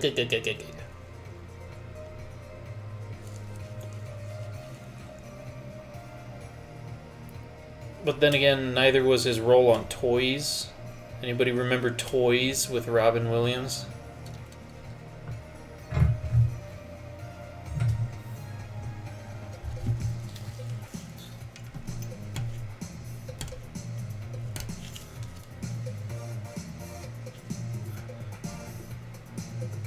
I am what I am. Dud.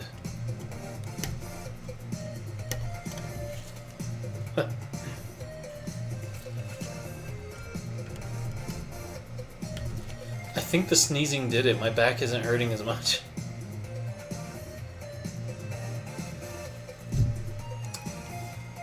I think Mrs. Doubtfire was probably an okay movie.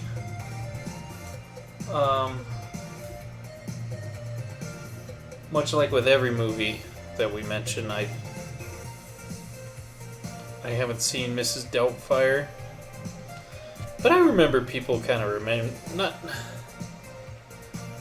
they remember semi-fondly of it. 47. So 33 and 47.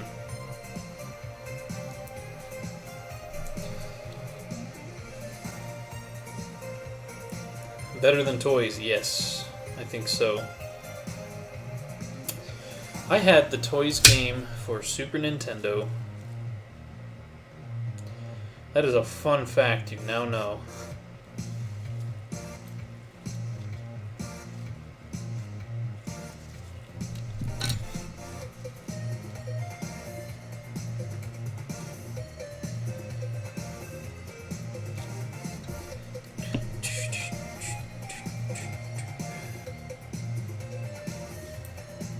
And the Toys game for Super Nintendo, it wasn't great, but it was definitely interesting because it had a whole bunch of weird weapons. Yeah, it's a shame. It's a shame that Robin Williams went the way he did. It's weird though. It's strange. I never would have pegged him.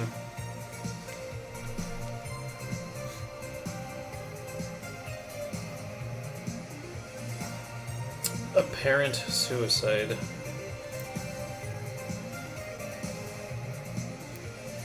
One of my favorite movies growing up was Hook with Robin Williams.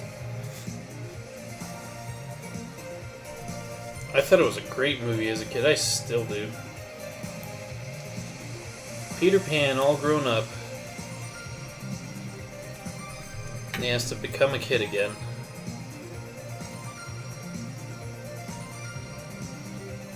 I think so too. Great movie.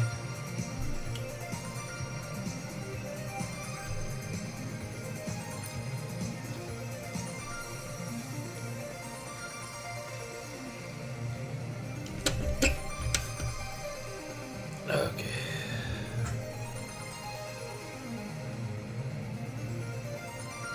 Probably the best Peter Pan? Yeah. If not that one, then Finding Neverland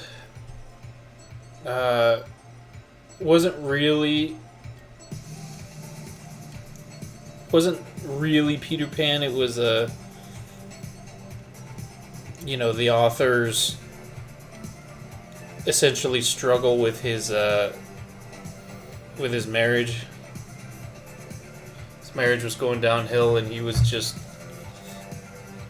doing things on his own, writing books and whatnot, and that's how he came up with Peter Pan. But it's a fantastic movie because Johnny Depp, who plays the author,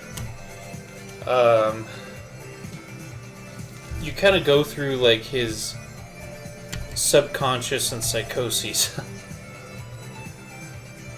as he's slipping away from reality and into his made-up world of Never Neverland.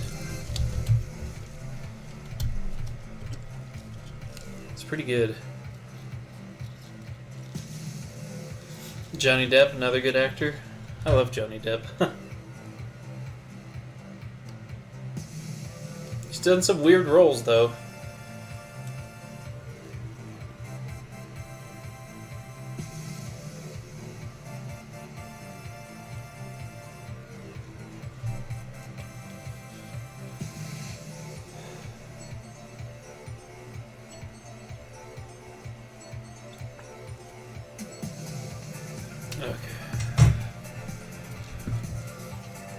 Yeah, he is very versatile, that's for sure.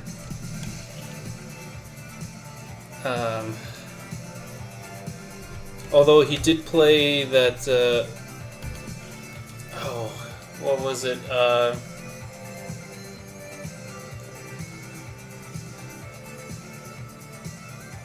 Was it San Juan de Marco? No, what was it?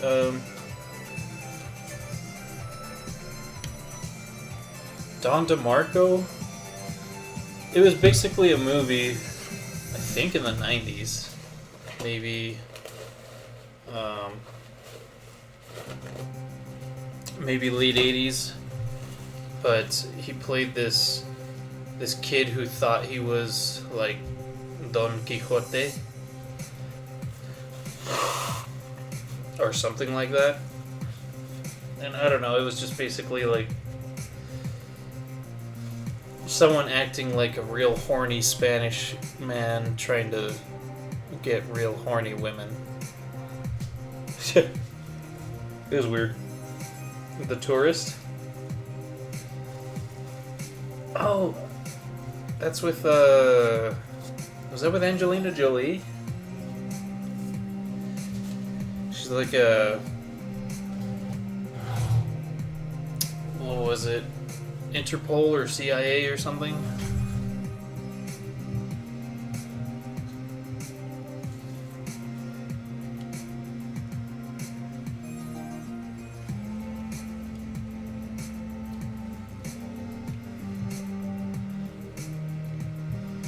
One hundred kilo ohms.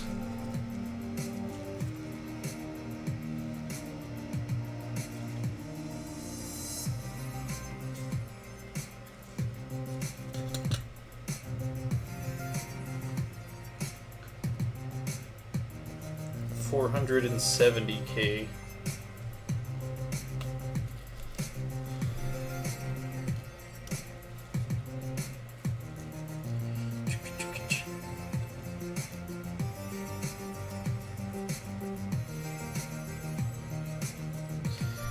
Ooh.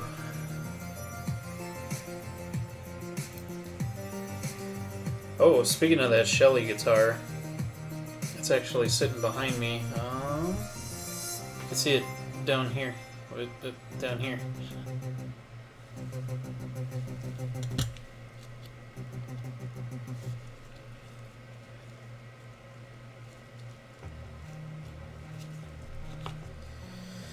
$470K.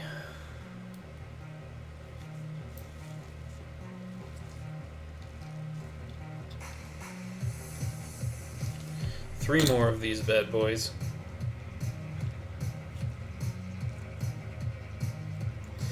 This morning, I watched a speed run, which if you don't play video games or you're not familiar with a speed run, it is basically like watching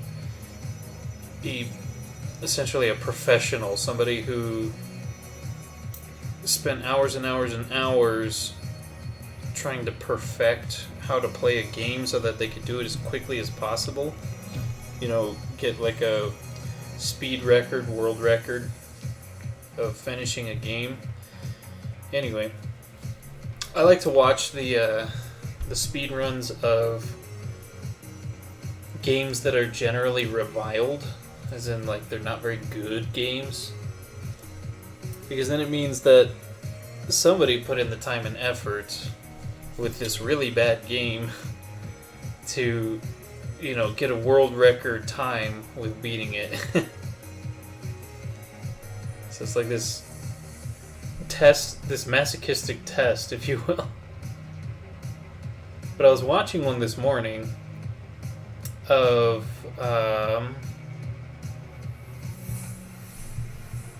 the Star Wars Episode 1, The Phantom Menace, for the original PlayStation. And it's kind of interesting and kind of bad and whatnot, but it got me thinking of The Phantom Menace. A lot of people hate that movie. I don't have the same hate as them. I don't know. I actually think it's a good movie. With the exception of whatever kid acted as Anakin. That actor is not great. serviceable, but not great. But I don't know. I don't know if it's considered a guilty pleasure, because I genuinely don't think that's a bad movie. But a lot of people do. So I'm curious if anybody shares one opinion or the other. It's not the best Star Wars film, but I mean, I think it's 1,000 times better than the stuff that's coming out now. I actively got angry. I haven't seen the newest Star Wars one, but whatever the one was where Palpatine comes back and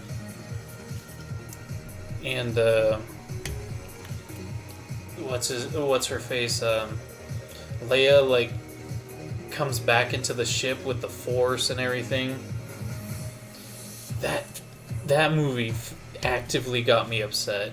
Or maybe I'm mixing the two, but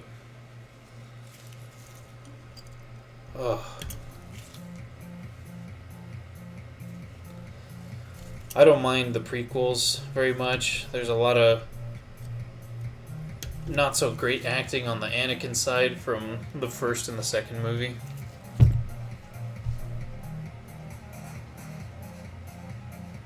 Actually, second was okay. First and the third movie, I think. Yeah. Or Anakin goes all emo.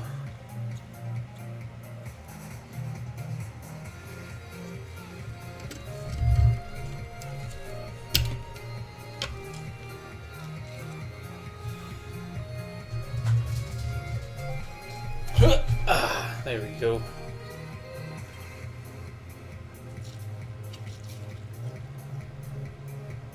I only got a couple more resistor values to do on this one.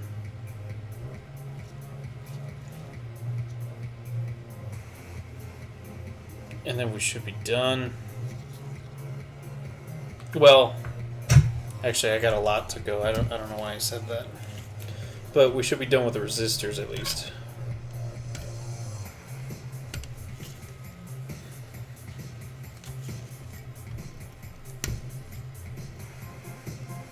Snip, snip, clip, clip.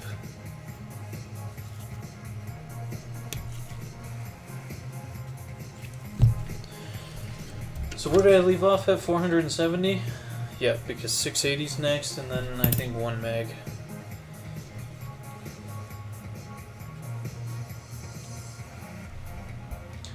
$680. So what's everybody's favorite Star Wars movie?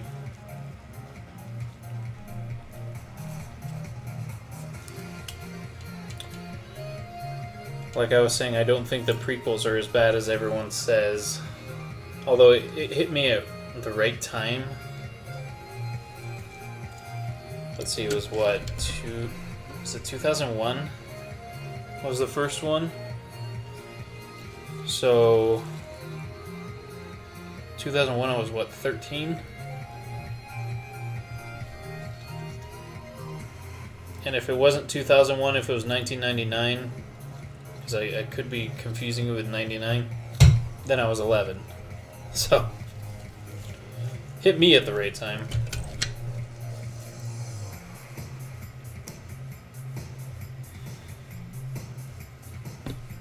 Jar Jar is annoying, though.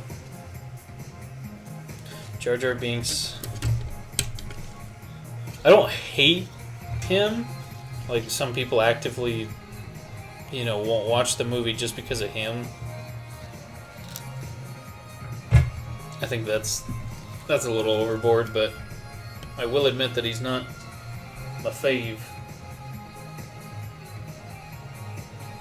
And there are those people out there that think that he is the true Dark Lord because he kind of sets in motion all the all the whoopsie doodles.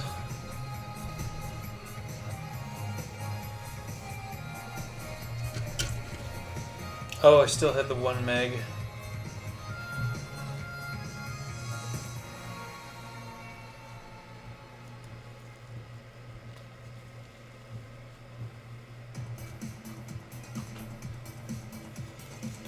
Like, even if you say that your favorite Star Wars is the newest one, the one that I actively got angry at, like, that's okay. It's okay to have a differing opinion than me. However, you better explain yourself.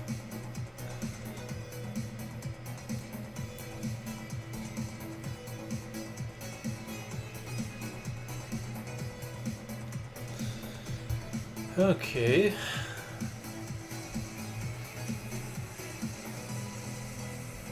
I guess I'll throw on some diodes too, why not?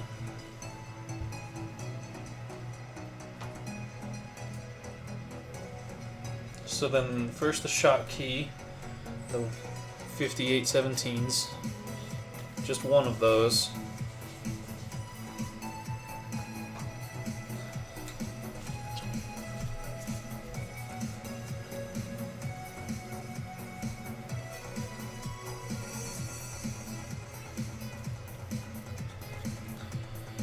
Where are you?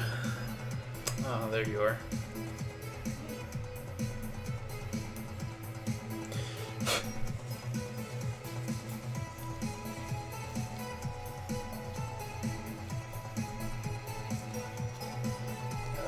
Here we go. I'm gonna kind of need to force this into a certain spot.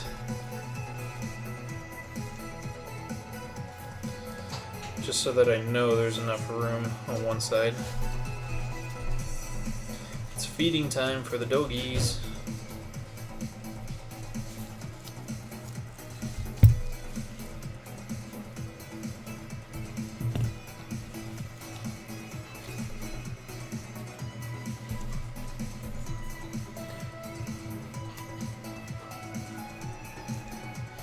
Okay, now for all the other clipping diodes.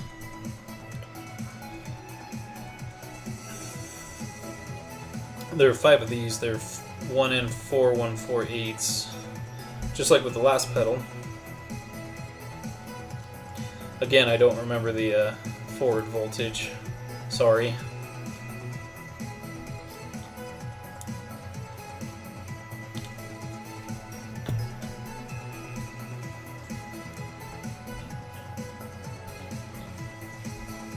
Okay.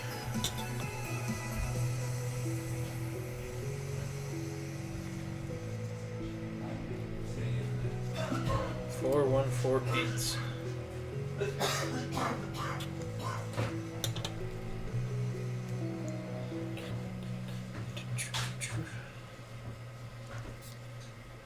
I'd be real interested to know if anybody's favorite Star Wars movie is the first, well, The Phantom Menace.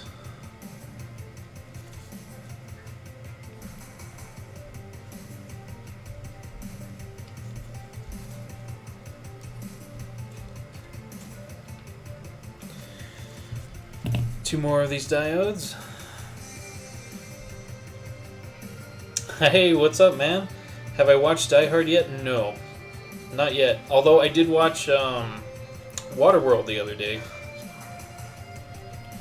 And because it was suggested to me on Netflix, and it's better than I remember. Not that I thought it was bad.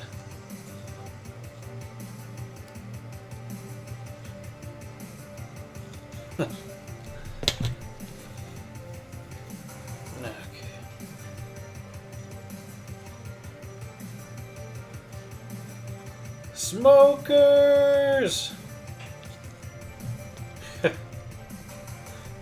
At the end of the movie, when the Mariner, or Kevin Costner, when he drops that flare into the oil of the tanker, the Exxon Valdez, the old man that was down there that reports the level of oil that they have, he sees the flare and what he says is, "Oh, thank God." I guess he was having a bad existence.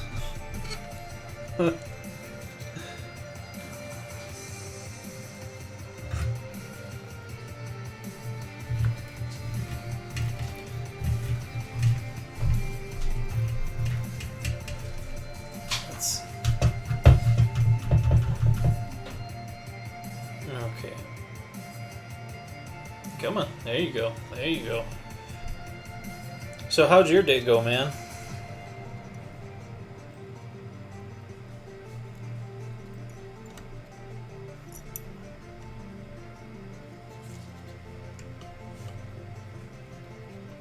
It was totally crazy out here. They canceled work at the mines, which never happens. I mean, they sooner have people risk their lives on the 2-lane highway out here. Lots of ins, lots of outs.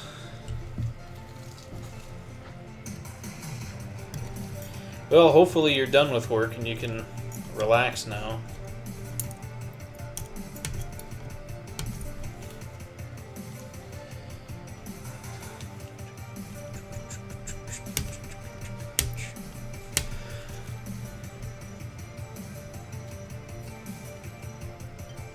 Boink.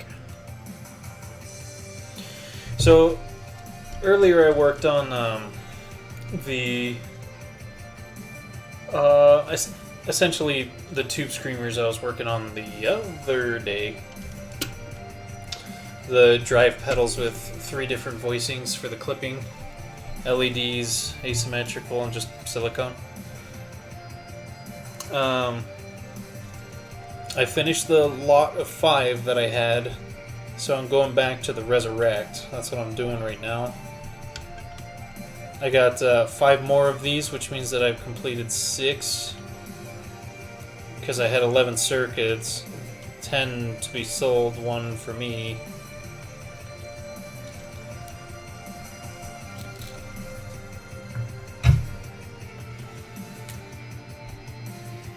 Oh, you just got back to your field office. Oh, man.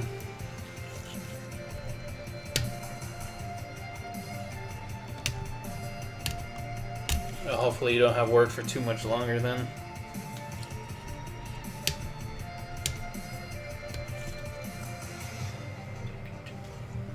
Okay, so got all the resistors, got all the diodes. What do I want to put next? I guess I'll do the caps. 220 pico. I think there were 2 of these bad boys.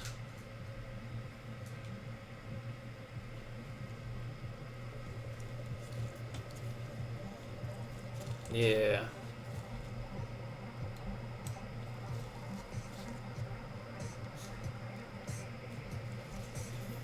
So what would you categorize Die Hard as? Because obviously there's action in it. Lots of shooty scenes, but have I showed the case for the Reza Rekts yet?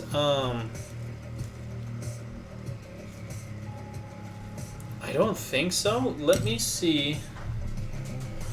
I haven't made any actual enclosures yet. I've just done the circuits. Let me see if I can pull up the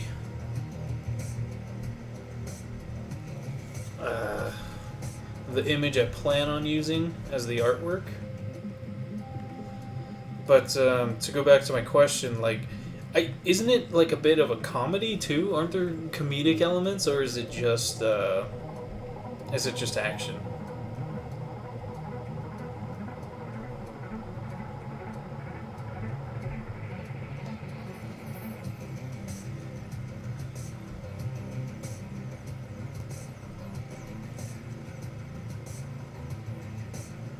Are you gonna load? Hello?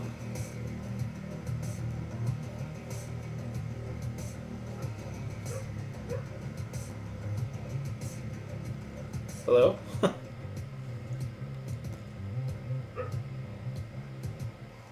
don't know why it's not wanting to load, but here's one of the pictures with a little bit of a different shading. I got better shading, but that's going to be the artwork, essentially.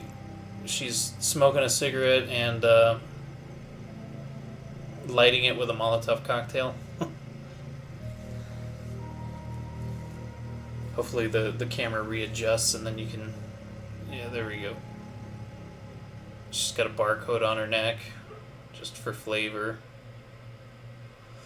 But that's going to be the artwork that I'm going to put on there, on the Reza Rekts. It's a love story of a troubled marriage taking place at a company's Christmas party in the theme of action comedy. Boy, that now I have to see it because the way you put that sounds like a masterpiece.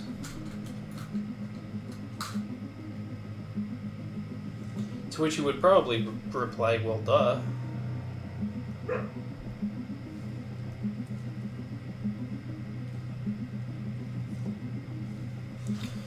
Okay. Pardon me real quick while I go get my dog from outside because she is in the snow barking. So I'm just gonna put this up and I'll be right back.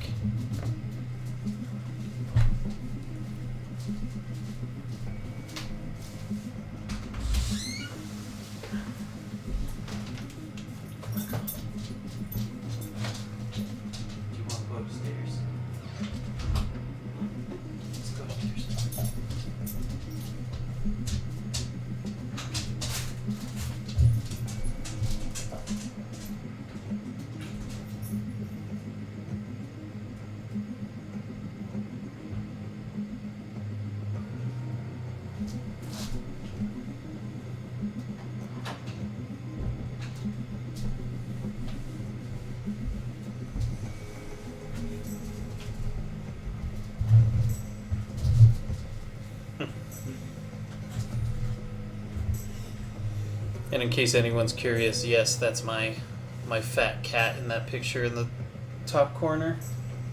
His name's Monty. He's the most chill individual I've ever met. Love him to death.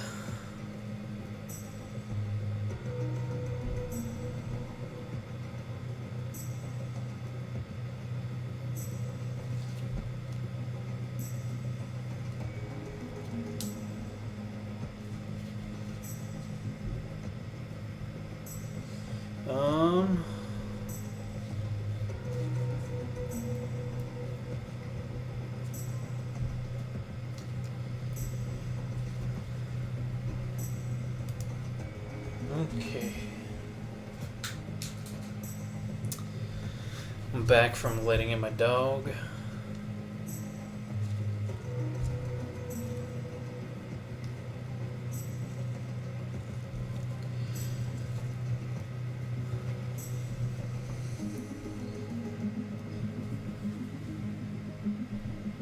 So 560 Pico is next.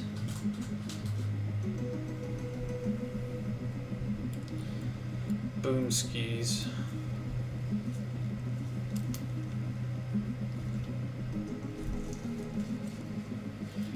Whew.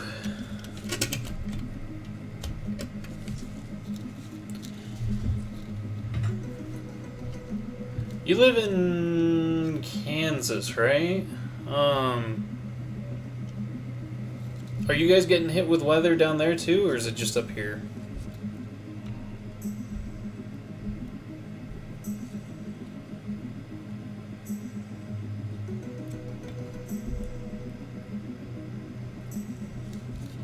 Which, this weather is pretty disappointing because not only does it make my job super dangerous, but I was supposed to get my magnetone amp in today. That's not happening.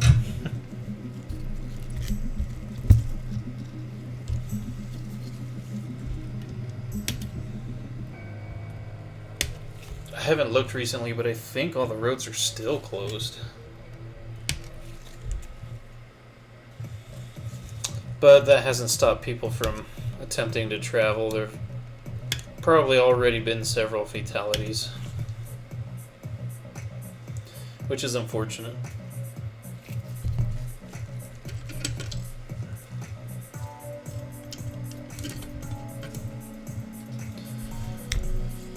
But that's how they're like out here. You know, you go nice and easy and slow on the roads because you're sliding, and everybody else just peels out around you going 1,000 miles an hour. And then you see them down the road and they're upside down.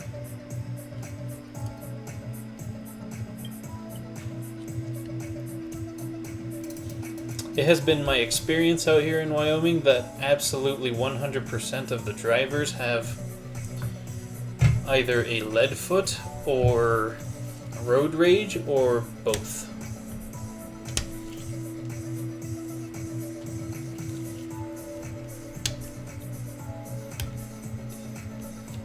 I get people honking at me and flipping me off and stuff like that all the time because I'm doing the speed limit.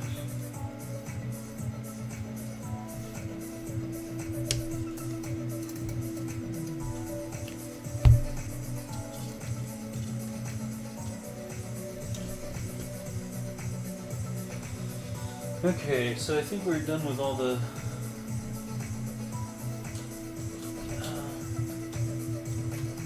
everything in the picos, so let's start with the nanos. One nano.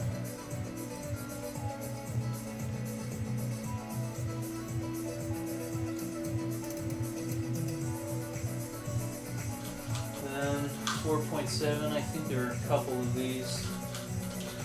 2 maybe. Yeah, 2 of them.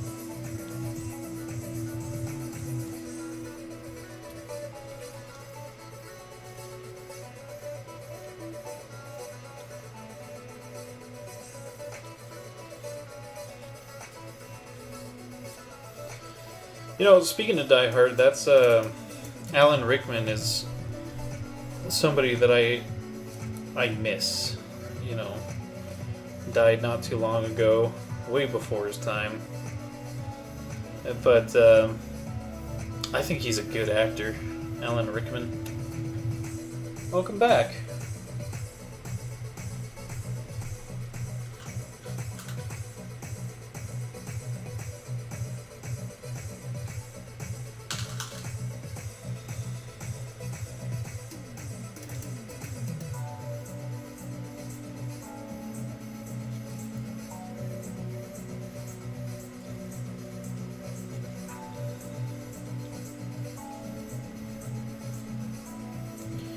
Let's see, so that was 10 nanos.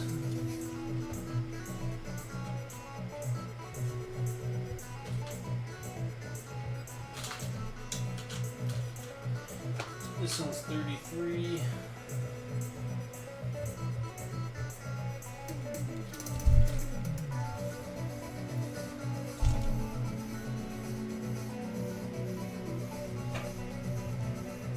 I think this is probably good right here.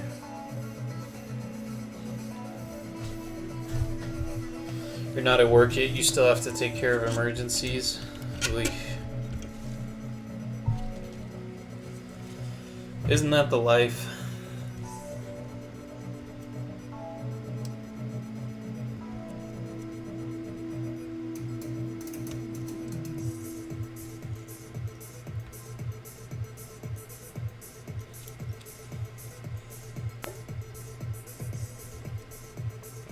Okay.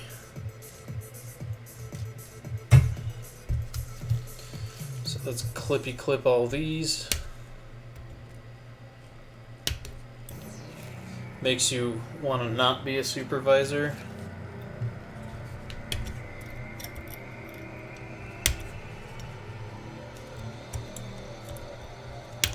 Yeah, it takes a special kind of person to be a supervisor. And usually the supervisors that are out there are not that special kind of person. And they bungle things pretty badly. Some are born for the role, some are ambitious and shouldn't be in the role.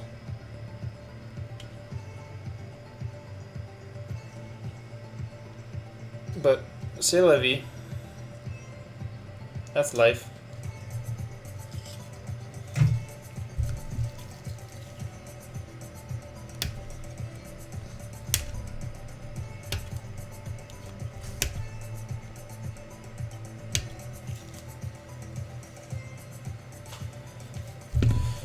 Okay, let's continue on with the capacitors. Bunch of 47s, I believe. Should be like 3 of them. 47, 47, 47. Yep, 3 of them.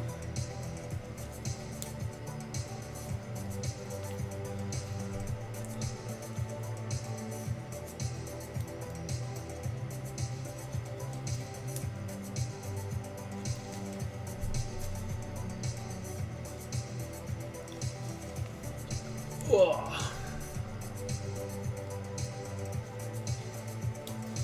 My back is still aching just a little bit, a little crunchy.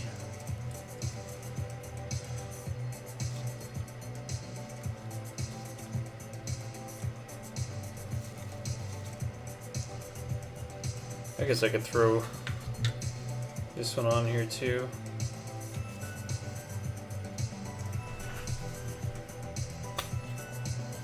Two of the 100 nanos. Sneeze more, yeah. Maybe that'll uncrunch my back.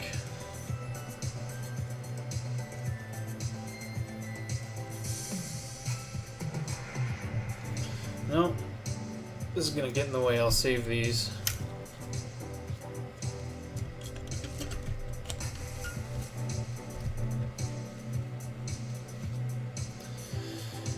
Oops, had to run away for a second. That artwork looks sweet. Well, thanks. You don't have to say oops. I mean, you're at work, so it takes a little priority. I got it.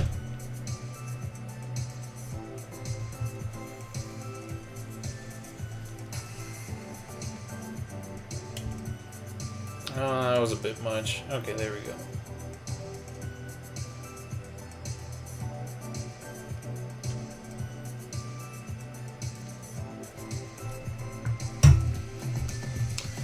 Yeah, that's kind of the nature of lab jobs. You just,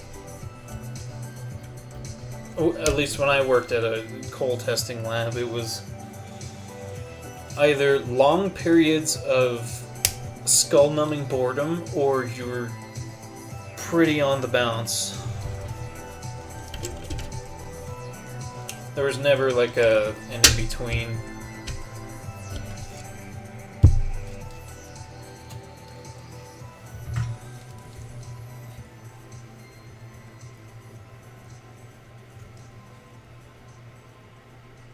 Come on. Come on. There you go.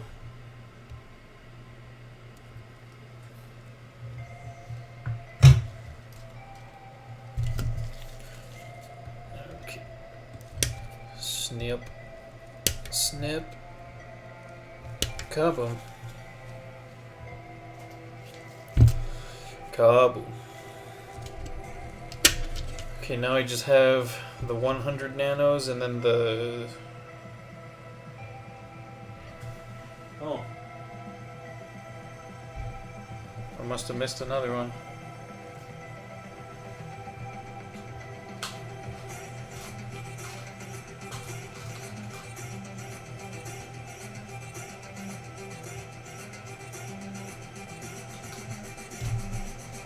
What?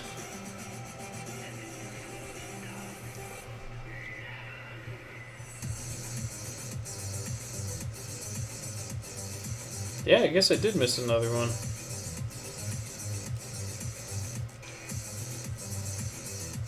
Strange. Hold on. You double as project manager most days, so you stay busy usually. Oh, that can be a good thing and a bad thing. Sometimes you just want a break. Other times, it's good to be busy.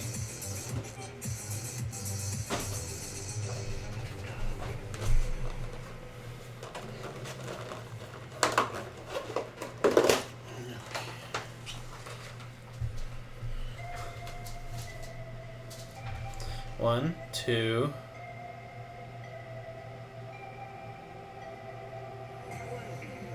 Three.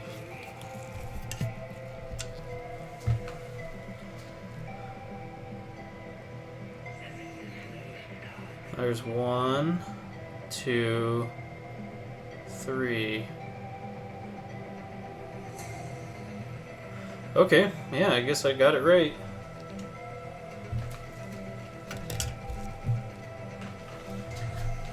But 1, 2, 3, 1, 2, 3, 1. Boy, I didn't count those.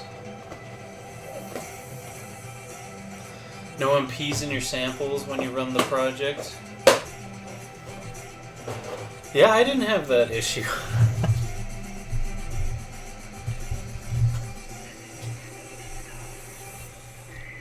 I certainly did not have that issue.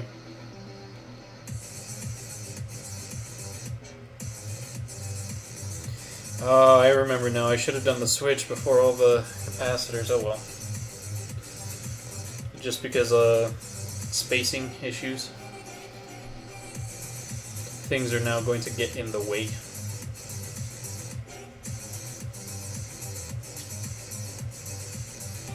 So then I have 1, 2, 3 of those super fat ones.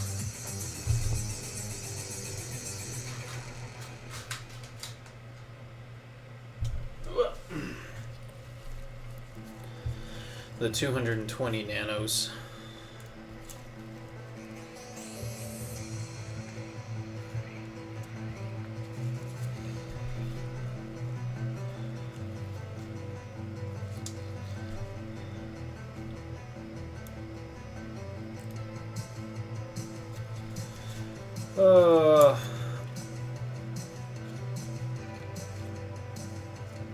Are you a big fan of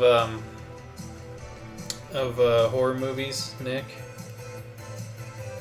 I was talking about horror movies earlier and how, like, I get scared easily.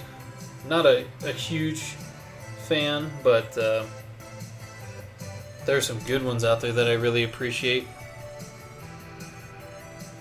Is the design based on an existing pedal? I'm assuming you're talking about the Reza Rekts. You love horror movies? Cool. The Reza Rekts is based off of the circuitry in a Mesa Boogie dual rectifier. So just go online to Google, type in schematics for a Mesa Boogie dual rectifier, and that's basically this. With a few modifications. For example, I have TL072s in here instead of, tubes, for example.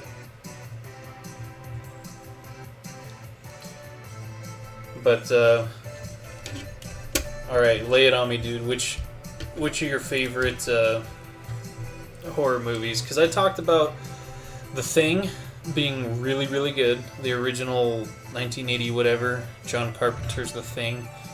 And I really liked The Descent. That one scared the snot out of me, but I really liked it.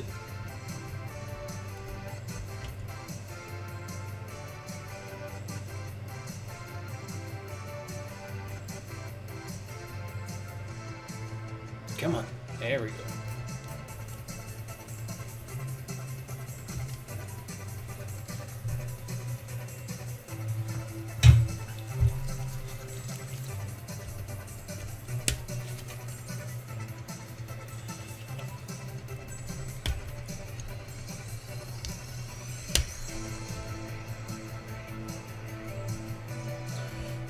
There we go. Whew. The original Night of the Living Dead. I've always wanted to...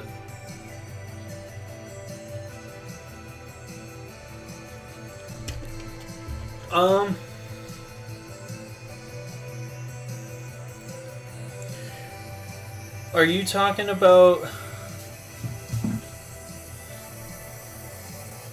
You're right, yes. Because I know that Romero and whatever the other guy was that he partnered with, on the original one, it was Night of the Living Dead. And then Romero split off and did Blank of the Dead, so like Dawn of the Dead, Day of the Dead.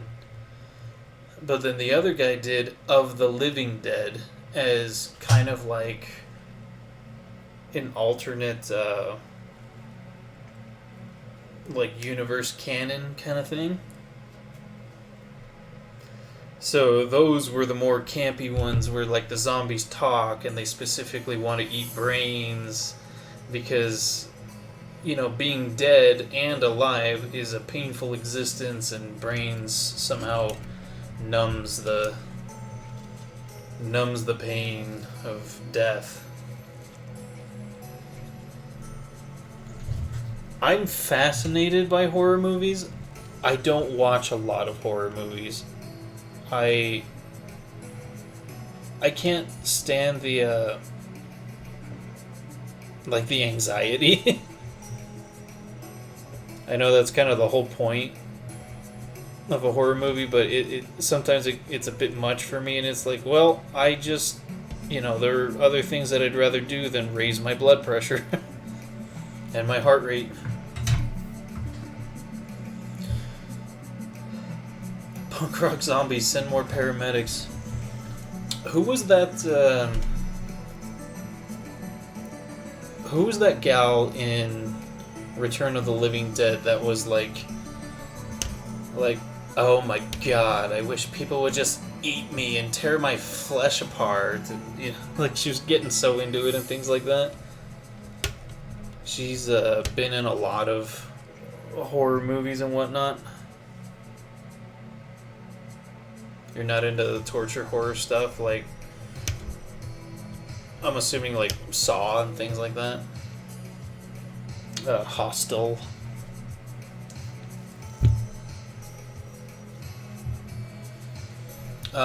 Saw is actually I saw the first Saw, and I thought it was gonna be dumb. I thought it was gonna be one of those torture movies, just like gore for gore's sake, no story, no plot, no, you know, nothing good.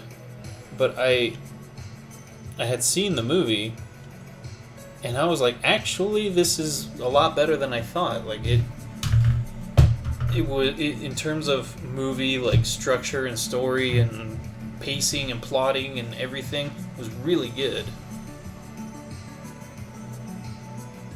Ever since you saw The Exorcist when you were a kid, it wasn't for you.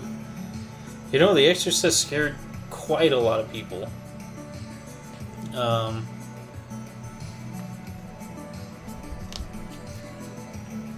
I watched The Exorcist, and I wasn't quite part of the demographic that it was aimed at. Mainly because I was much younger. But when the little girl vomited, like spewed out the pea soup looking stuff, I physically laughed out loud. It's like, I don't think that was the intended effect, but it was funny to me at the time. Linnea Quigley, yeah, that's the girl.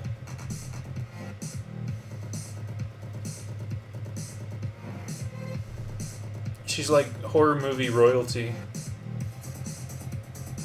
She's in a lot of, you know, movies and whatnot, the B horror movies.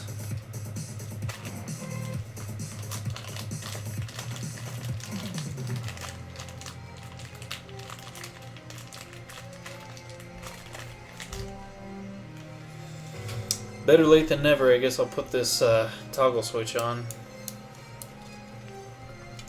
Should have done it much earlier, but now things are going to get in the way of my soldering iron. You remembered her character Skuz.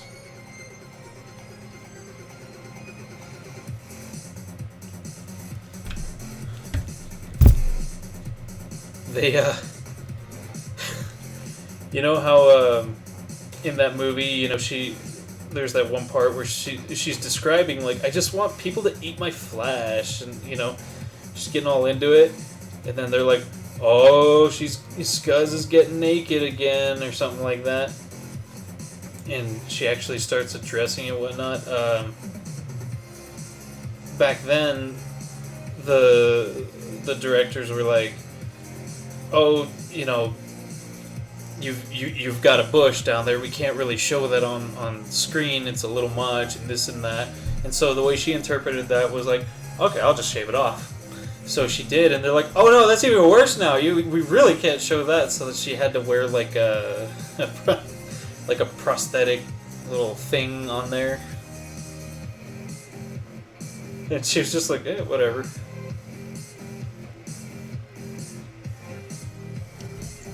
Because that's how she rolls.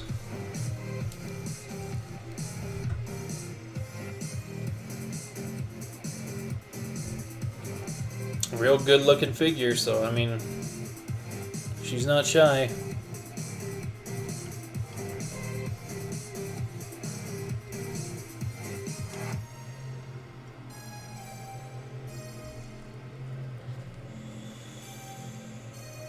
Sweet.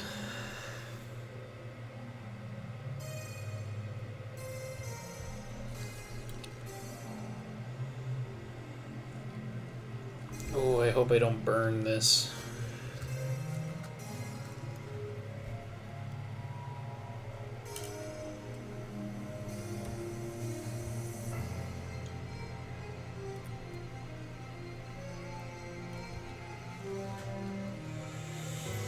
She's a class act, yes. I'd say so. I think more so than the campy movies of the living dead, which they can be fun. Absolutely. I think I'm more into the Blank of the Dead, Dawn, or otherwise.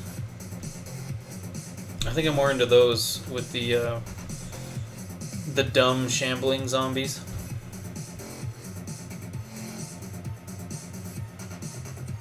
Oh, I made up for not seeing Die Hard for knowing my deads. The truth is, I haven't seen very many of them. I just know a lot about them.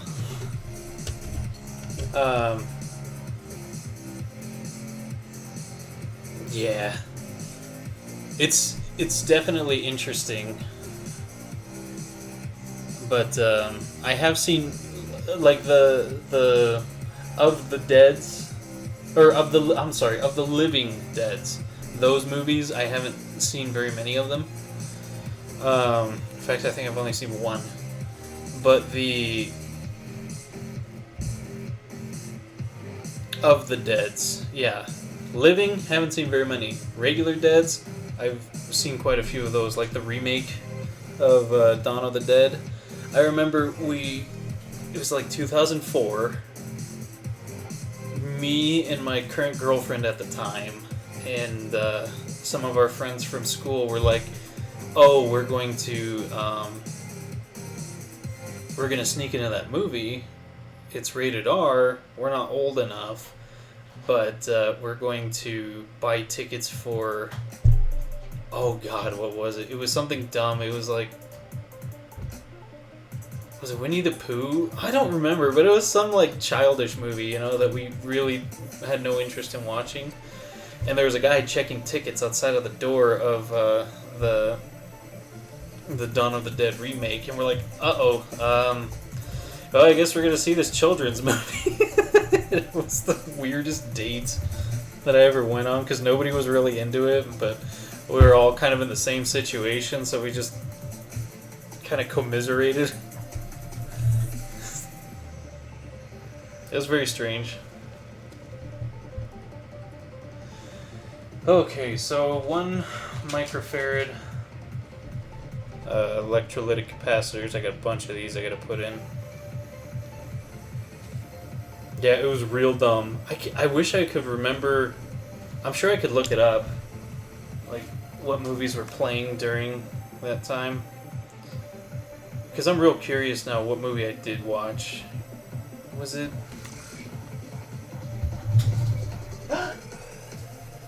Hi, Alexis. 1 second, baby. I'm going to put up this intermission screen real quick. My daughter requires my attention. Feel free to vote on the poll that's on there. Who goes to the movies to watch it with your date? Oh, horror movie? Well.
Okay. Sorry for the intermission. My daughter was asking me questions. She misses Daddy. She wants to see me, so I won't be streaming for too much longer. That way I can go hang out with her. But I figured it out.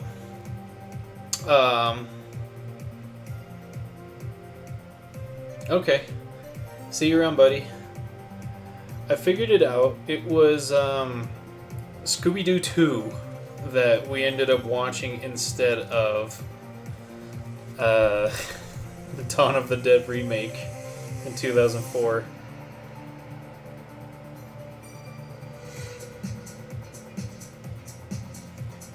Oh, I try.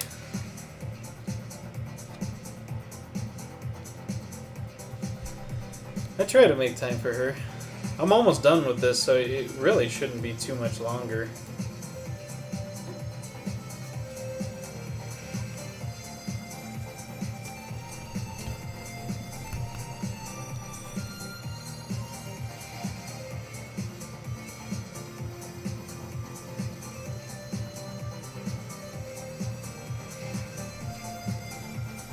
Need one more of these.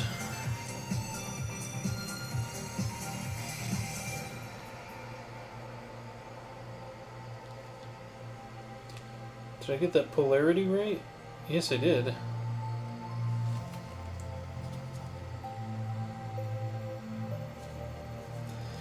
Always gotta watch the polarity with these electrolytic capacitors. One side's positive, one side's negative. If you have them backwards, well, they don't work as advertised.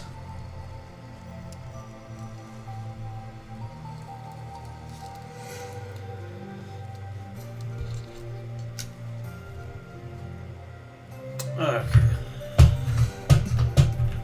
Oh, looks like my solder.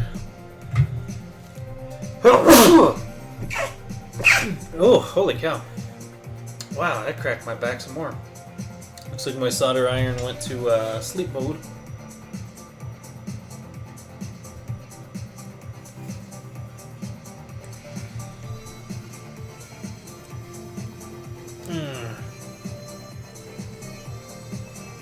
Oh, come on.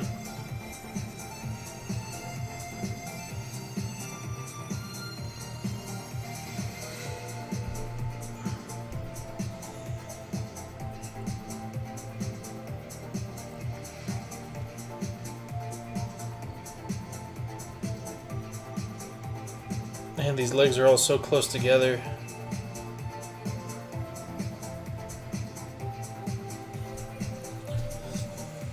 There we go. Yeah, more therapy, that's for sure. I hope it's doing something good to my spine instead of what I think it's doing, which is just ruining it.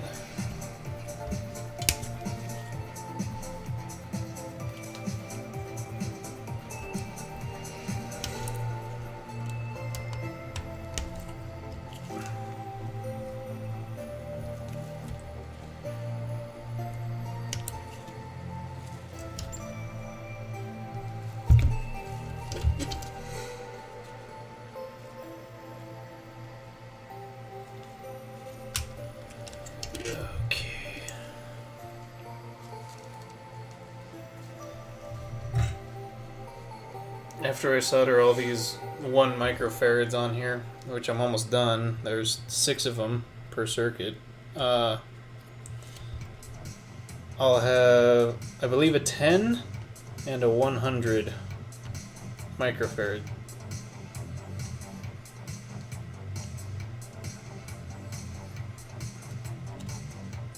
Oh, come on.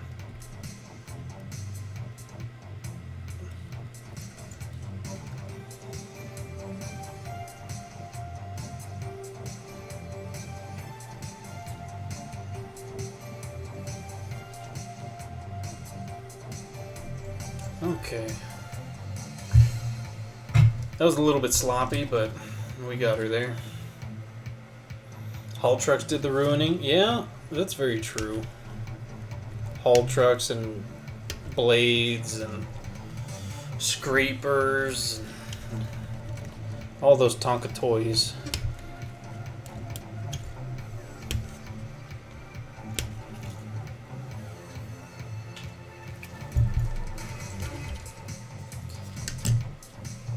Okay, so the 10 goes up there in the hundo down there.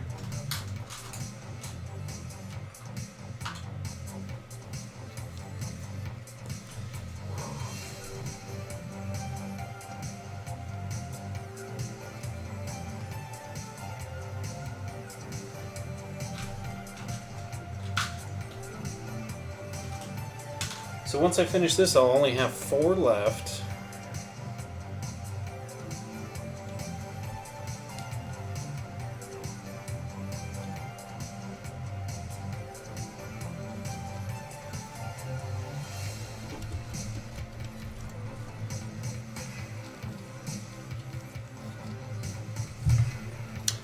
Yeah, I'll only have 4 pedals left, and then that'll be all 11 of the Reza Rekts. If I'm honest, I gotta start getting the enclosures done, prepped and done and everything, because I've got a whole bunch of these circuit boards almost done.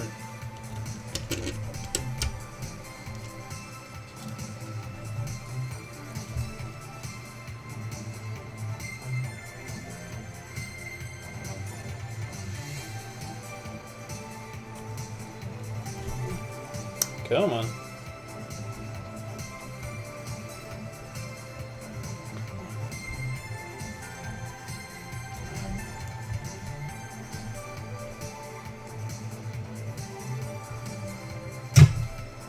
Okay. Alright, this is basically done. And this should... Yeah. There we go, people. A very busy and populated board. Still need the potentiometers coming out on this side, of course. There would be 5 of them.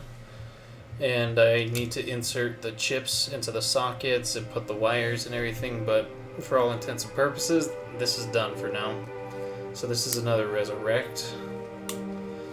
And I think this is where I'm going to end today's stream so that I can go hang out with my little one.